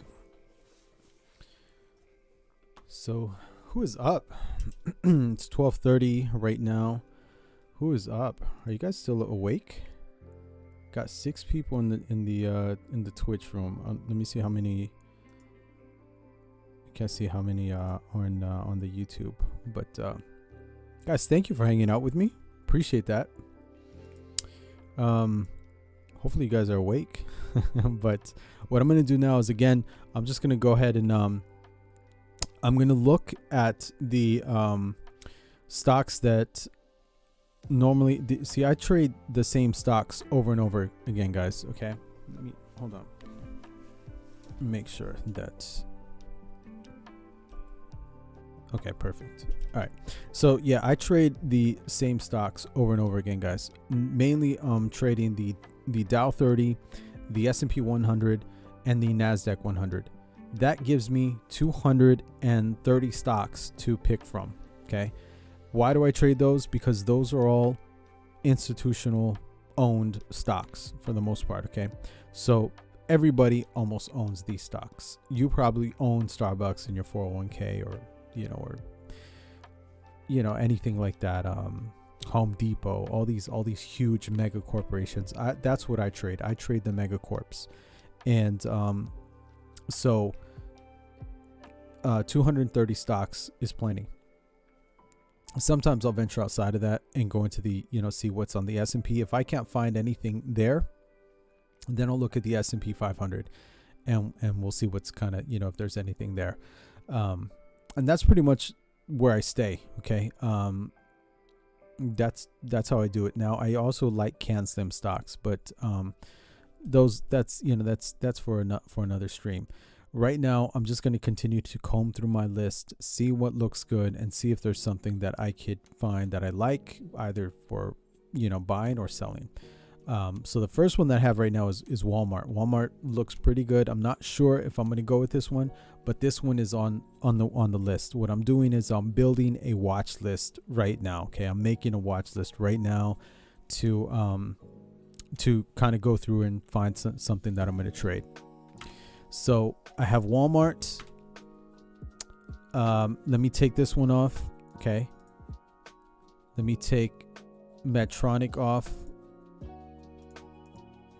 Let me take Orly, which is O'Reilly. Okay.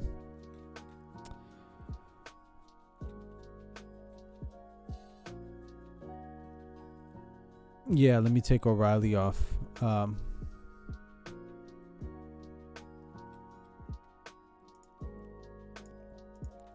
about ICE? Intercontinental ICE.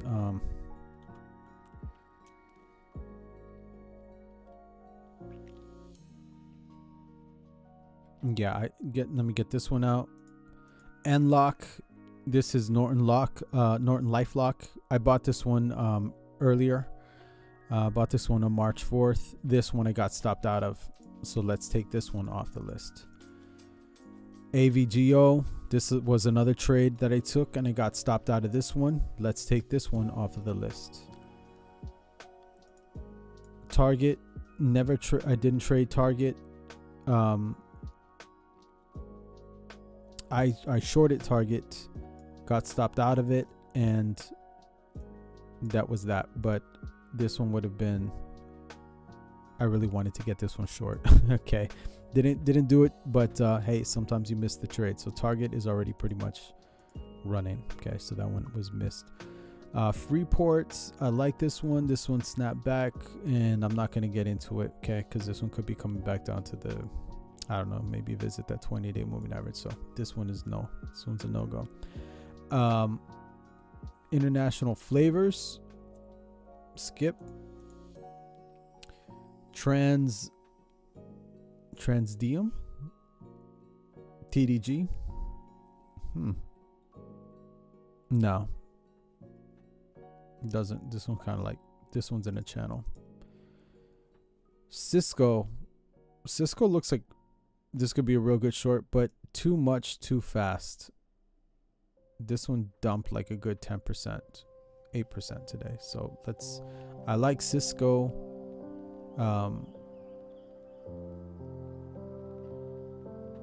I like, you know what, let me change it, guys. Let me change the music. This is gonna make me sleepy.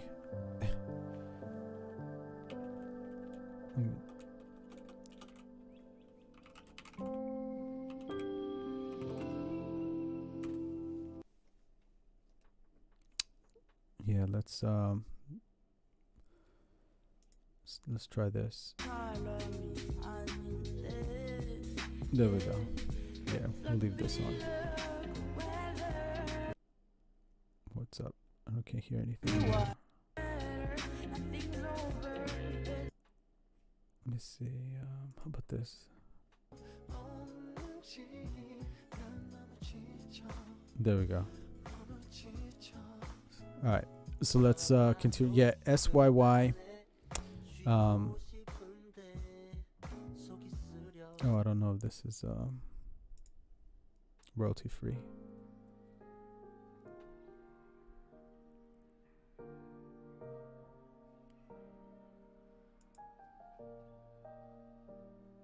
All right, so okay. So far, Walmart seems to be the only one that I kind of like right now. And I don't see American Express was a great one. Oh, Caterpillar.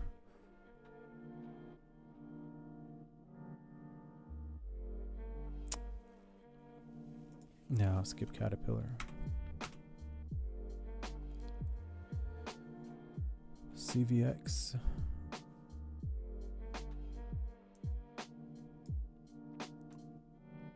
Yeah, skip on CVX. Disney breaking down. But I don't like Disney. I don't like the yeah. Let's continue on. Goldman. IBM. Okay. No. I don't trade Johnson & Johnson. JP Morgan. JP Morgan. This one is a possible. So I add that one to the list.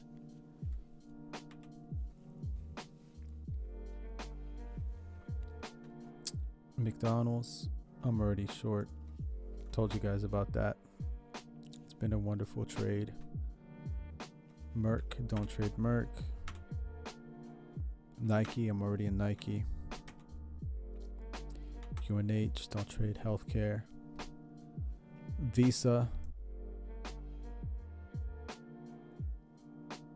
too much risk, but I'm gonna put it on because if I can get Visa and only risk like 3%, that'd be a nice little trade. So this one, you know, Visa's a possible. Walgreens, and Walmart's already in the list. All right, let me move on to the S&P 100. Let's see what we got kind of going on there in S&P land.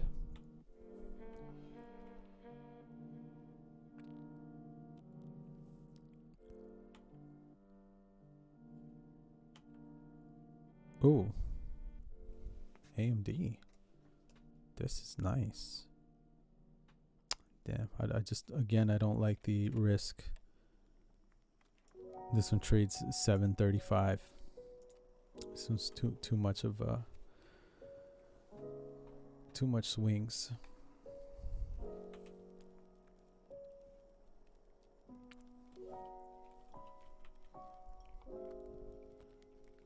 Amazon. The only thing, you know, I like Amazon, but price is ridiculous on Amazon.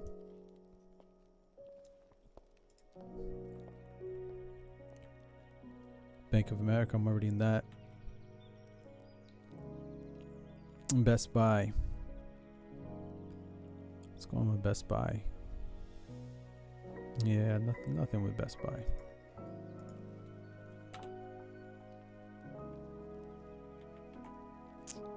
Bank of New York Mellon. Citigroup.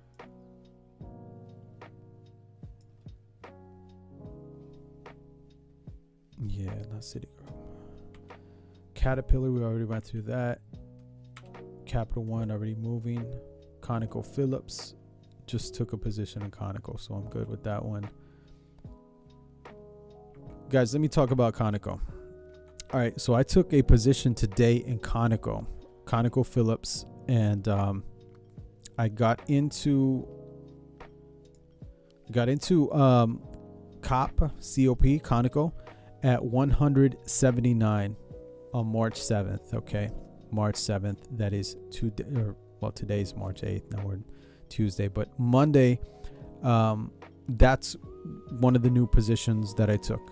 So ConocoPhillips, I am in long at 179. Okay, so that looks pretty good. I'm excited about it. We'll see where it goes.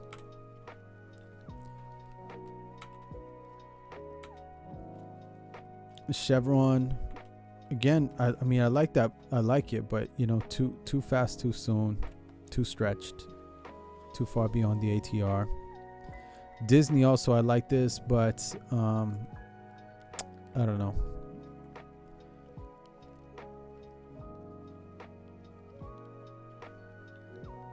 Not convinced on Disney. Not 100% convinced. DVN Energy, this looks good. This actually looks pretty good, but the risk on DVN is a little too much. I'm gonna put this one on the watch list though. Okay, this one's a little risky, but I'll put it on the list. What else we got? Facebook getting destroyed, man. This nonstop for this one. Yeah, I'll put this one on the list. Okay, this could be a good one. Freeport, that one, no. FedEx is a stock that I trade. This one could have been a nice little trade.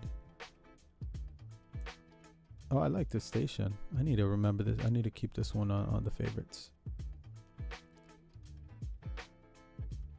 But FedEx,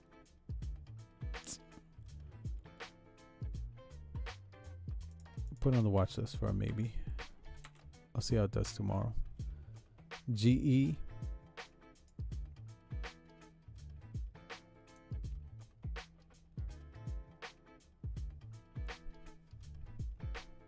GE could be a good trade. Yeah, might be a good little trade.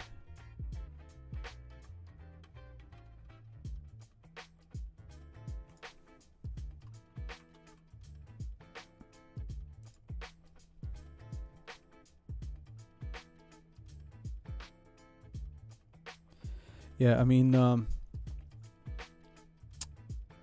probably what I'm going to do is just put these on my list, and I'll watch them tomorrow. Maybe take a trade in one of these stocks tomorrow. We'll see how they open up, how they behave during the day, and maybe take a trade on these.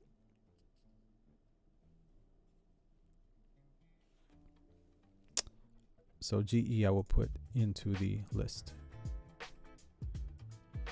That makes the watch list. At the end, when I kind of scrub through my list here, guys, I'll let you know what is all on the list.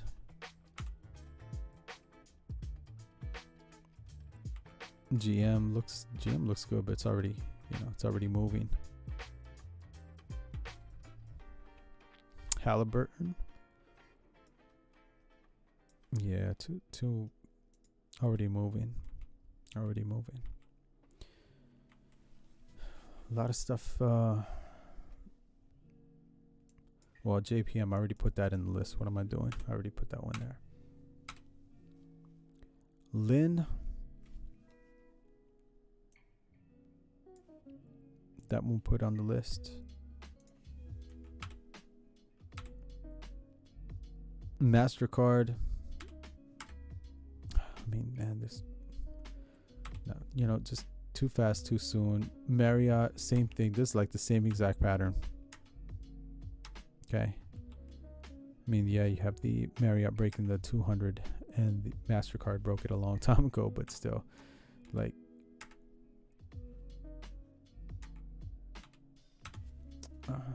yeah, so I don't know.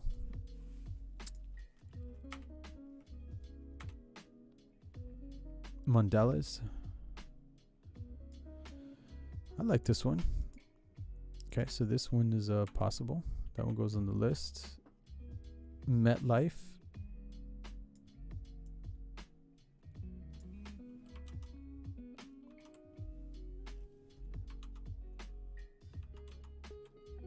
MetLife, let me zoom in a little bit here.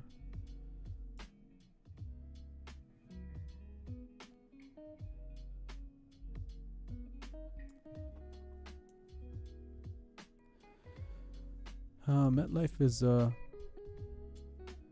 yeah, this one's a potential. Morgan Stanley, this is Morgan Stanley's pretty good too.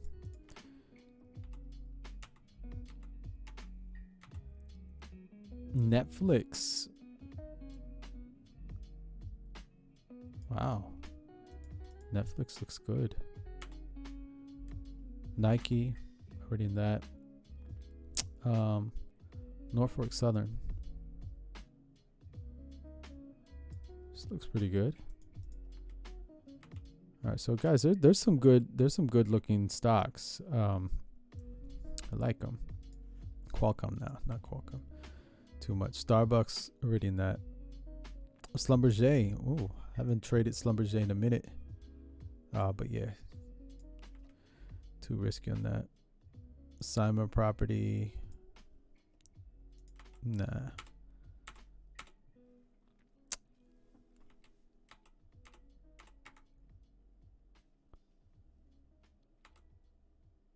Union Pacific. Again, guys, I told you these things are starting to run.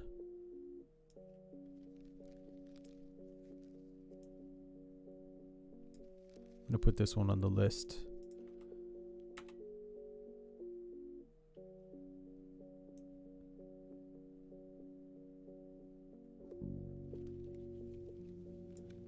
I like this one. Don't like that one. I know we already talked about Walgreens, so, and Walmart. Exxon finally got going. I missed this one, but Exxon could have been a good one, but I already missed this one, so skip it. Okay, so that's the S&P. The only thing I have left, guys, is now the NASDAQ 100. So let's go ahead and let me see what's there. And then trim down the watch list to the best ones that I like.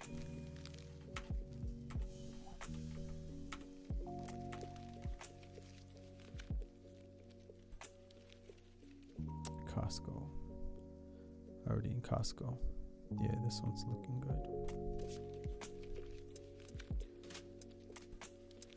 Excel Energy. No.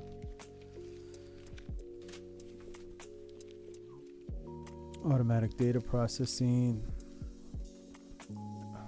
Get comfortable, guys.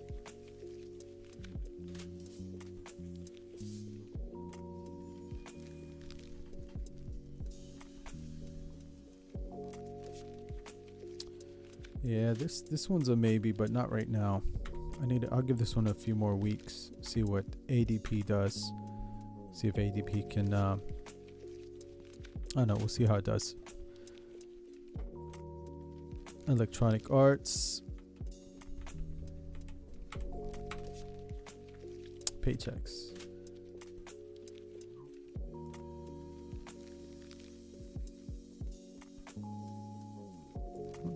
Yeah, I like this one.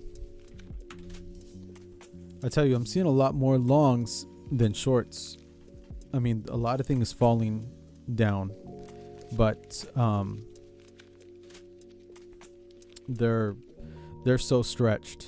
I don't like buying shorts when they're already, like, you know, way past their range. You know, when they're just, you don't want to chase. You definitely don't want to chase. So you got to know when you're chasing and when you're actually, you know, buying a good breakout.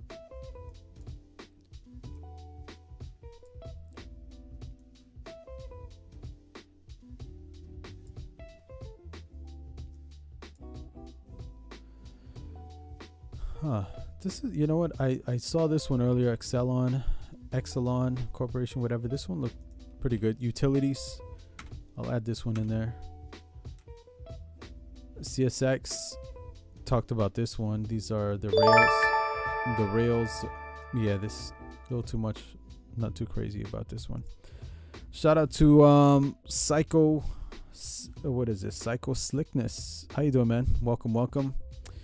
Just kind of wrapping up a little bit of a late night stock scan. Talked about the stock market, what I'm seeing for tomorrow, all this, you know, what I'm seeing for this week. And right now you're just catching me as I'm going through the markets, the NASDAQ 100, and seeing what may be good for potential trade. And so far I found a few good ones. There's Walgreens again. AstraZeneca, don't trade the drug manufacturers. And Dollar Tree, I'm already in Dollar Tree.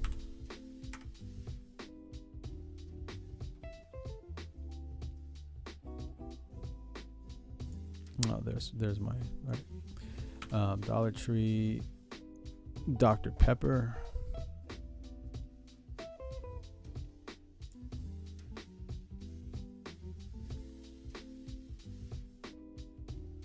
Let me see Dr. Pepper here. Keurig Dr. Pepper. Let me go back to my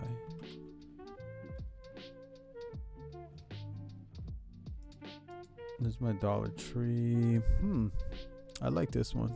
I'll put this one on the list. So Dr. Pepper looks all right.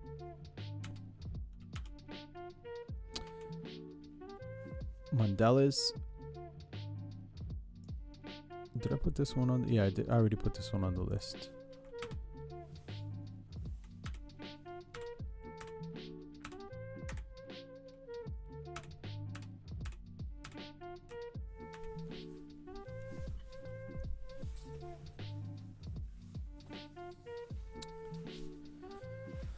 Let me see here.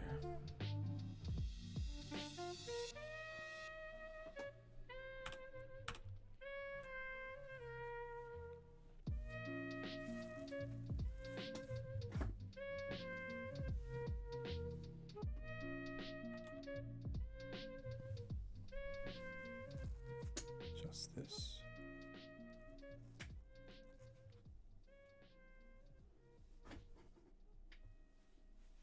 There we go. All right, Texas Instruments, Netflix. I already got Netflix on the list. I like that one. That one looks like it could be a good short. ASML.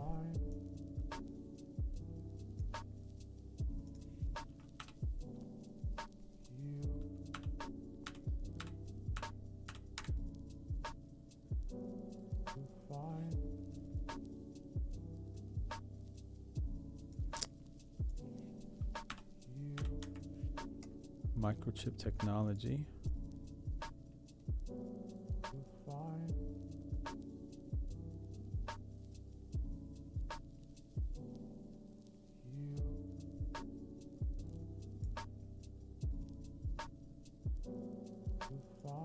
I'll leave that one. Autodesk.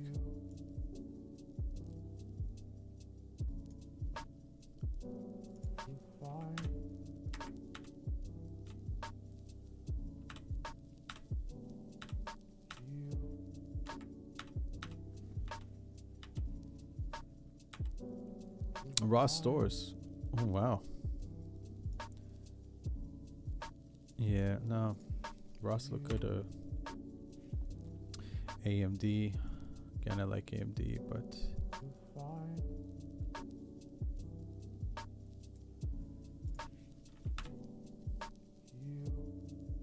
Applied Materials.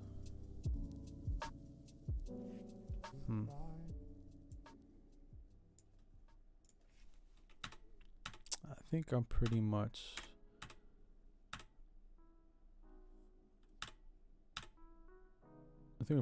done with the list. I'm at 79 out of like 101 or 100 on the NASDAQ 100 INTU.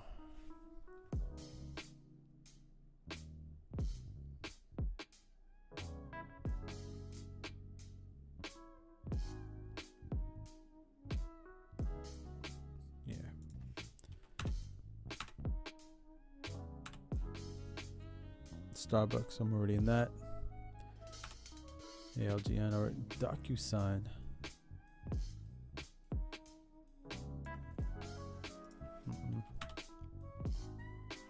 Facebook. I don't know why I put Facebook on there.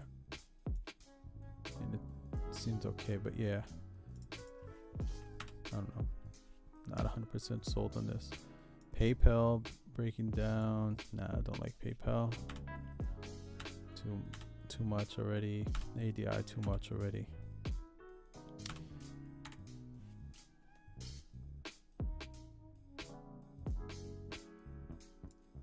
That one, nah, too much. Marriott, Moderna, don't trade that. CPRT. Let's see what we got with CPRT. Yeah, no.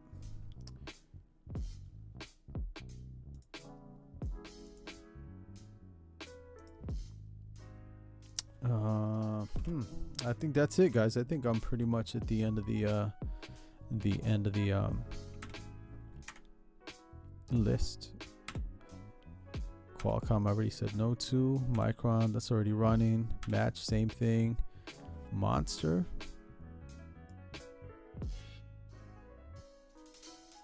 Yeah, not Monster. Booking already going. Team, same. And Trip, same.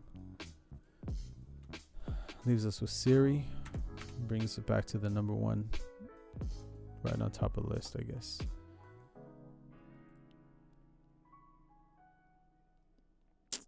And all right, I'm gonna stop right here. I have 17 stocks that are potential trades, starting with Devon Energy, Walmart, Paychex, Exelon, Union Pacific, Keurig Dr. Pepper, Mondelez, Norfolk Southern, MetLife, Netflix, Morgan Stanley, Lind, JP Morgan, US Bancorp, General Electric, Visa, and FedEx. So which one is going to be the best trade tomorrow? Let me see here. I really like DVN.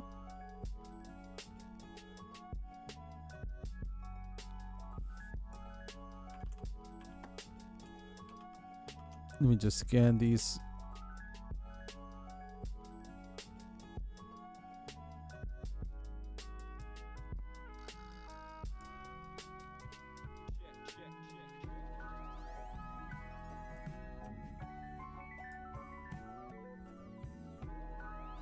Walmart looks good. I like Walmart more than DVN.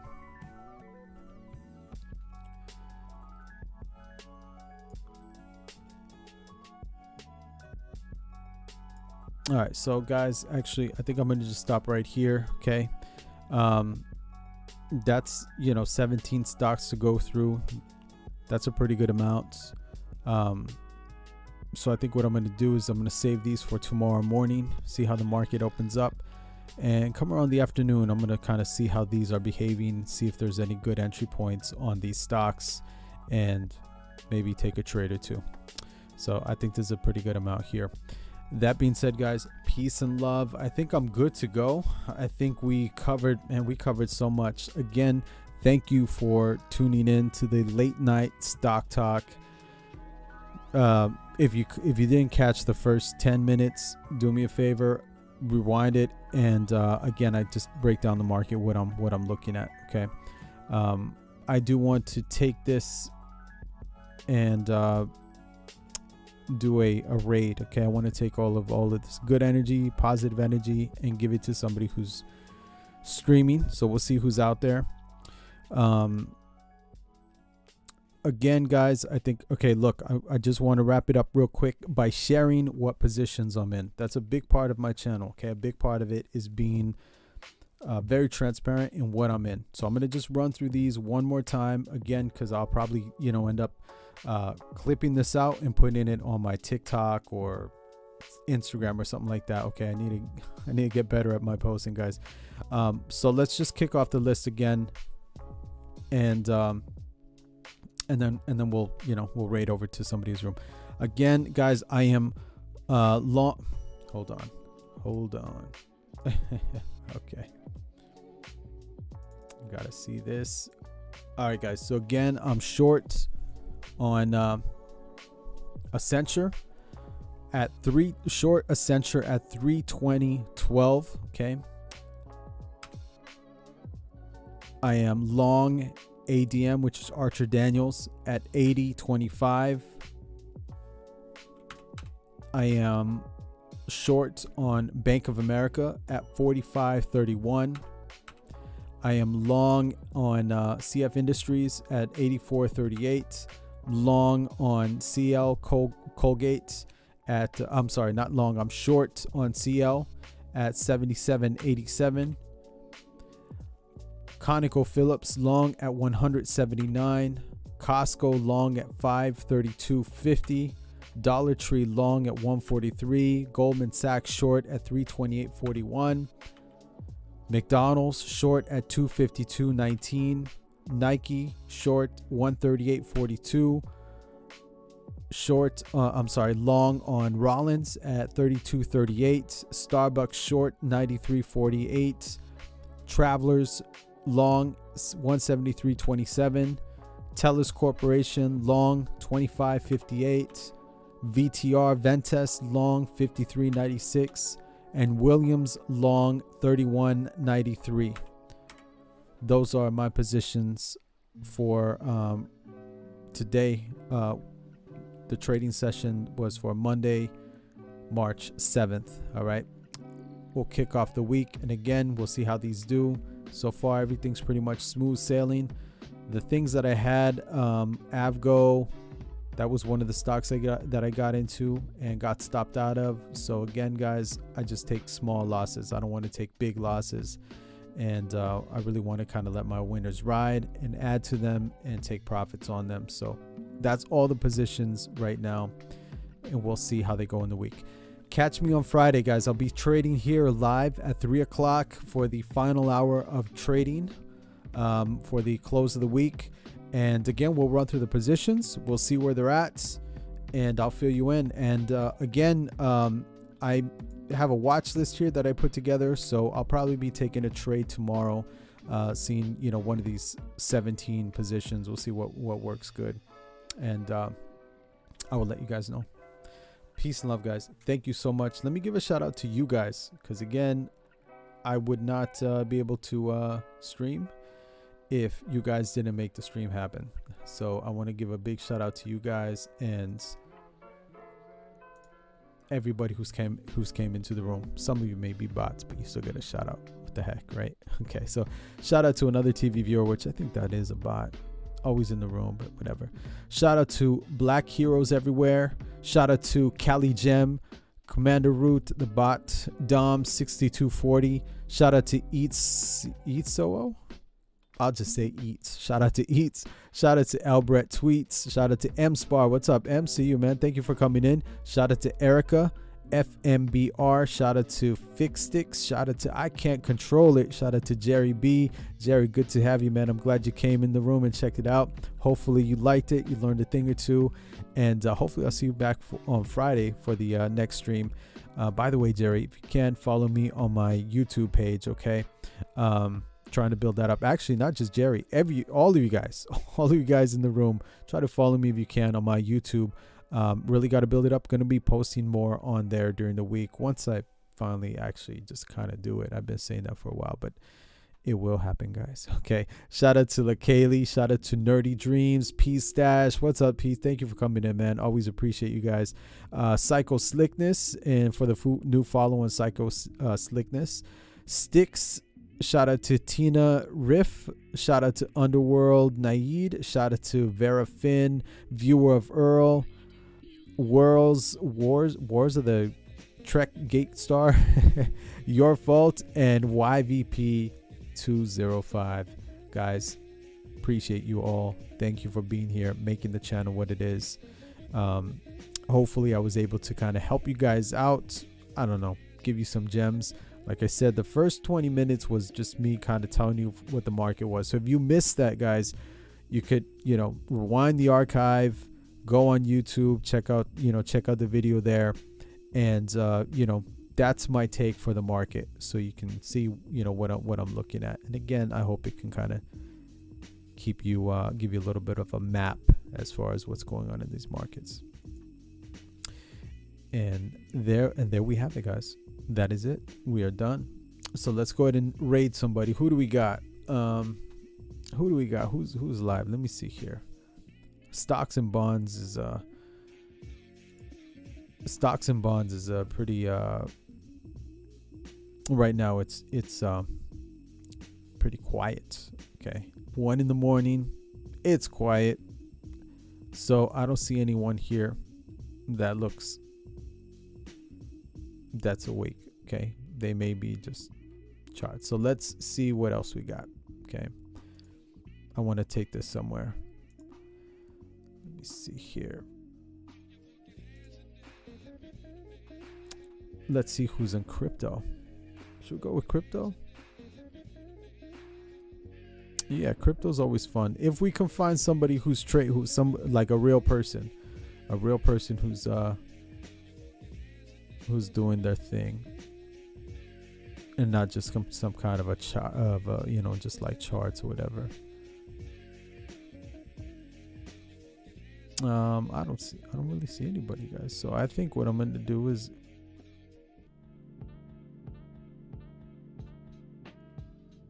all right, so let's skip this.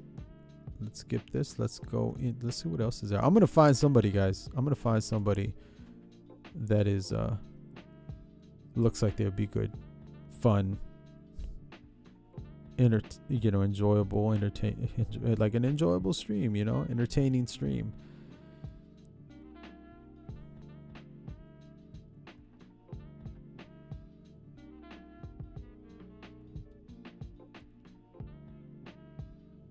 Let's see. By the way, if you recommend any, let me know. All right, Jerry, I see you, man. All right, yeah, you have a good night too, man. You have a good night, and again, appreciate you coming in the room.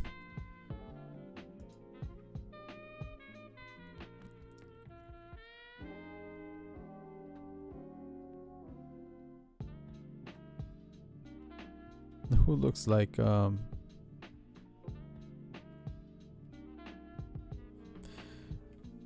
let me see here.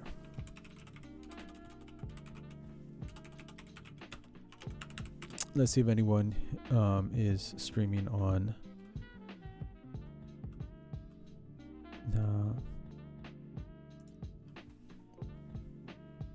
All right. On.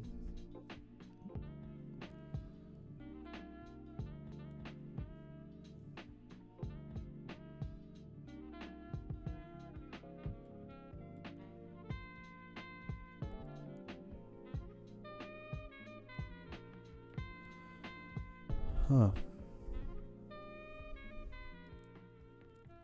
I'm trying to find somebody that doesn't have a lot of people, but somebody who's up, and it looks like, let's see this. What's this? Mela TV. Oh, let me lower that. Maybe we'll do this. Maybe we'll go with Mela TV. Casual playthrough. I'm a hot mess. Ice cream. Welcome.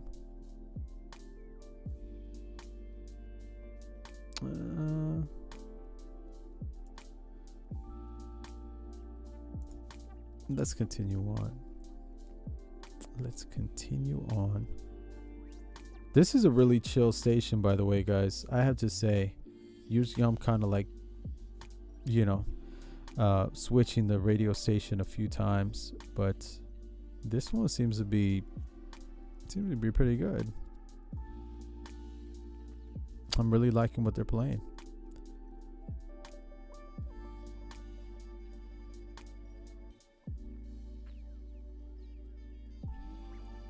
All right, so how about one of my favorite games? Let's see who's streaming. Oh, gotta go back.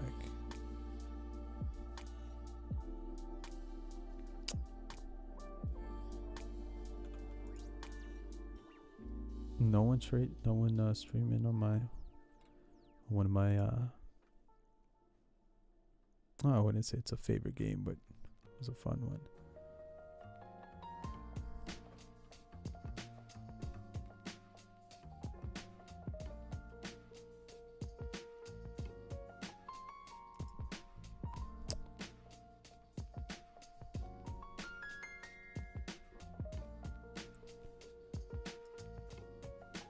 Okay, huh.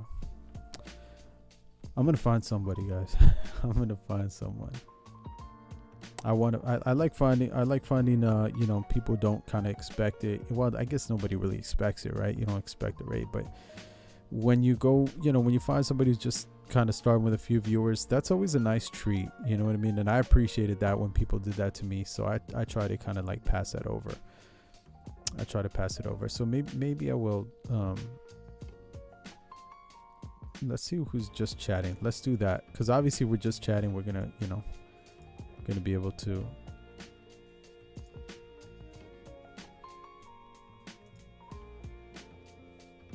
yeah, we'll find somebody here, man.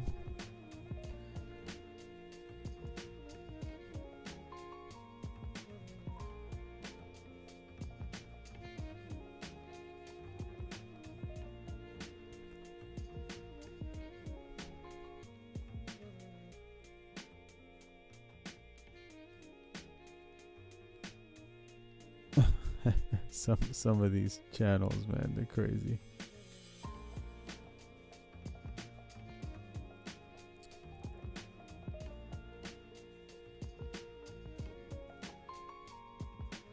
You know what? Screw it. Let's see this dude. I think he's playing a game. He's not really doing anything on crypto. Sorry, guys. I thought somebody was doing something, but it's just game playing. So not. So I could just jump into somebody who's playing a game. Period. I want to find what's this. Make me work out.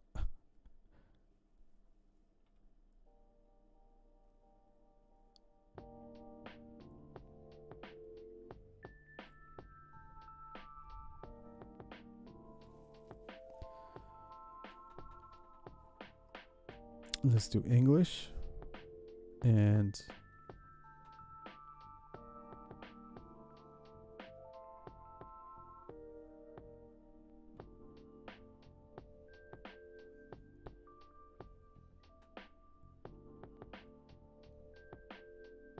$12 minute.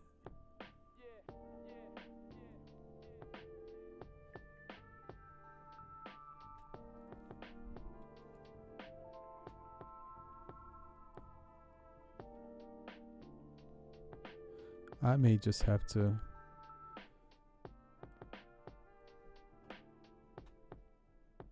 let's see this.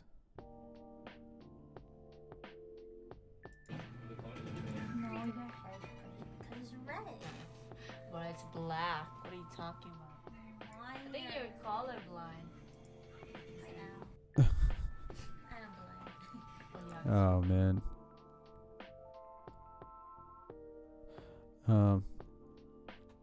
Nobody's really doing anything, guys.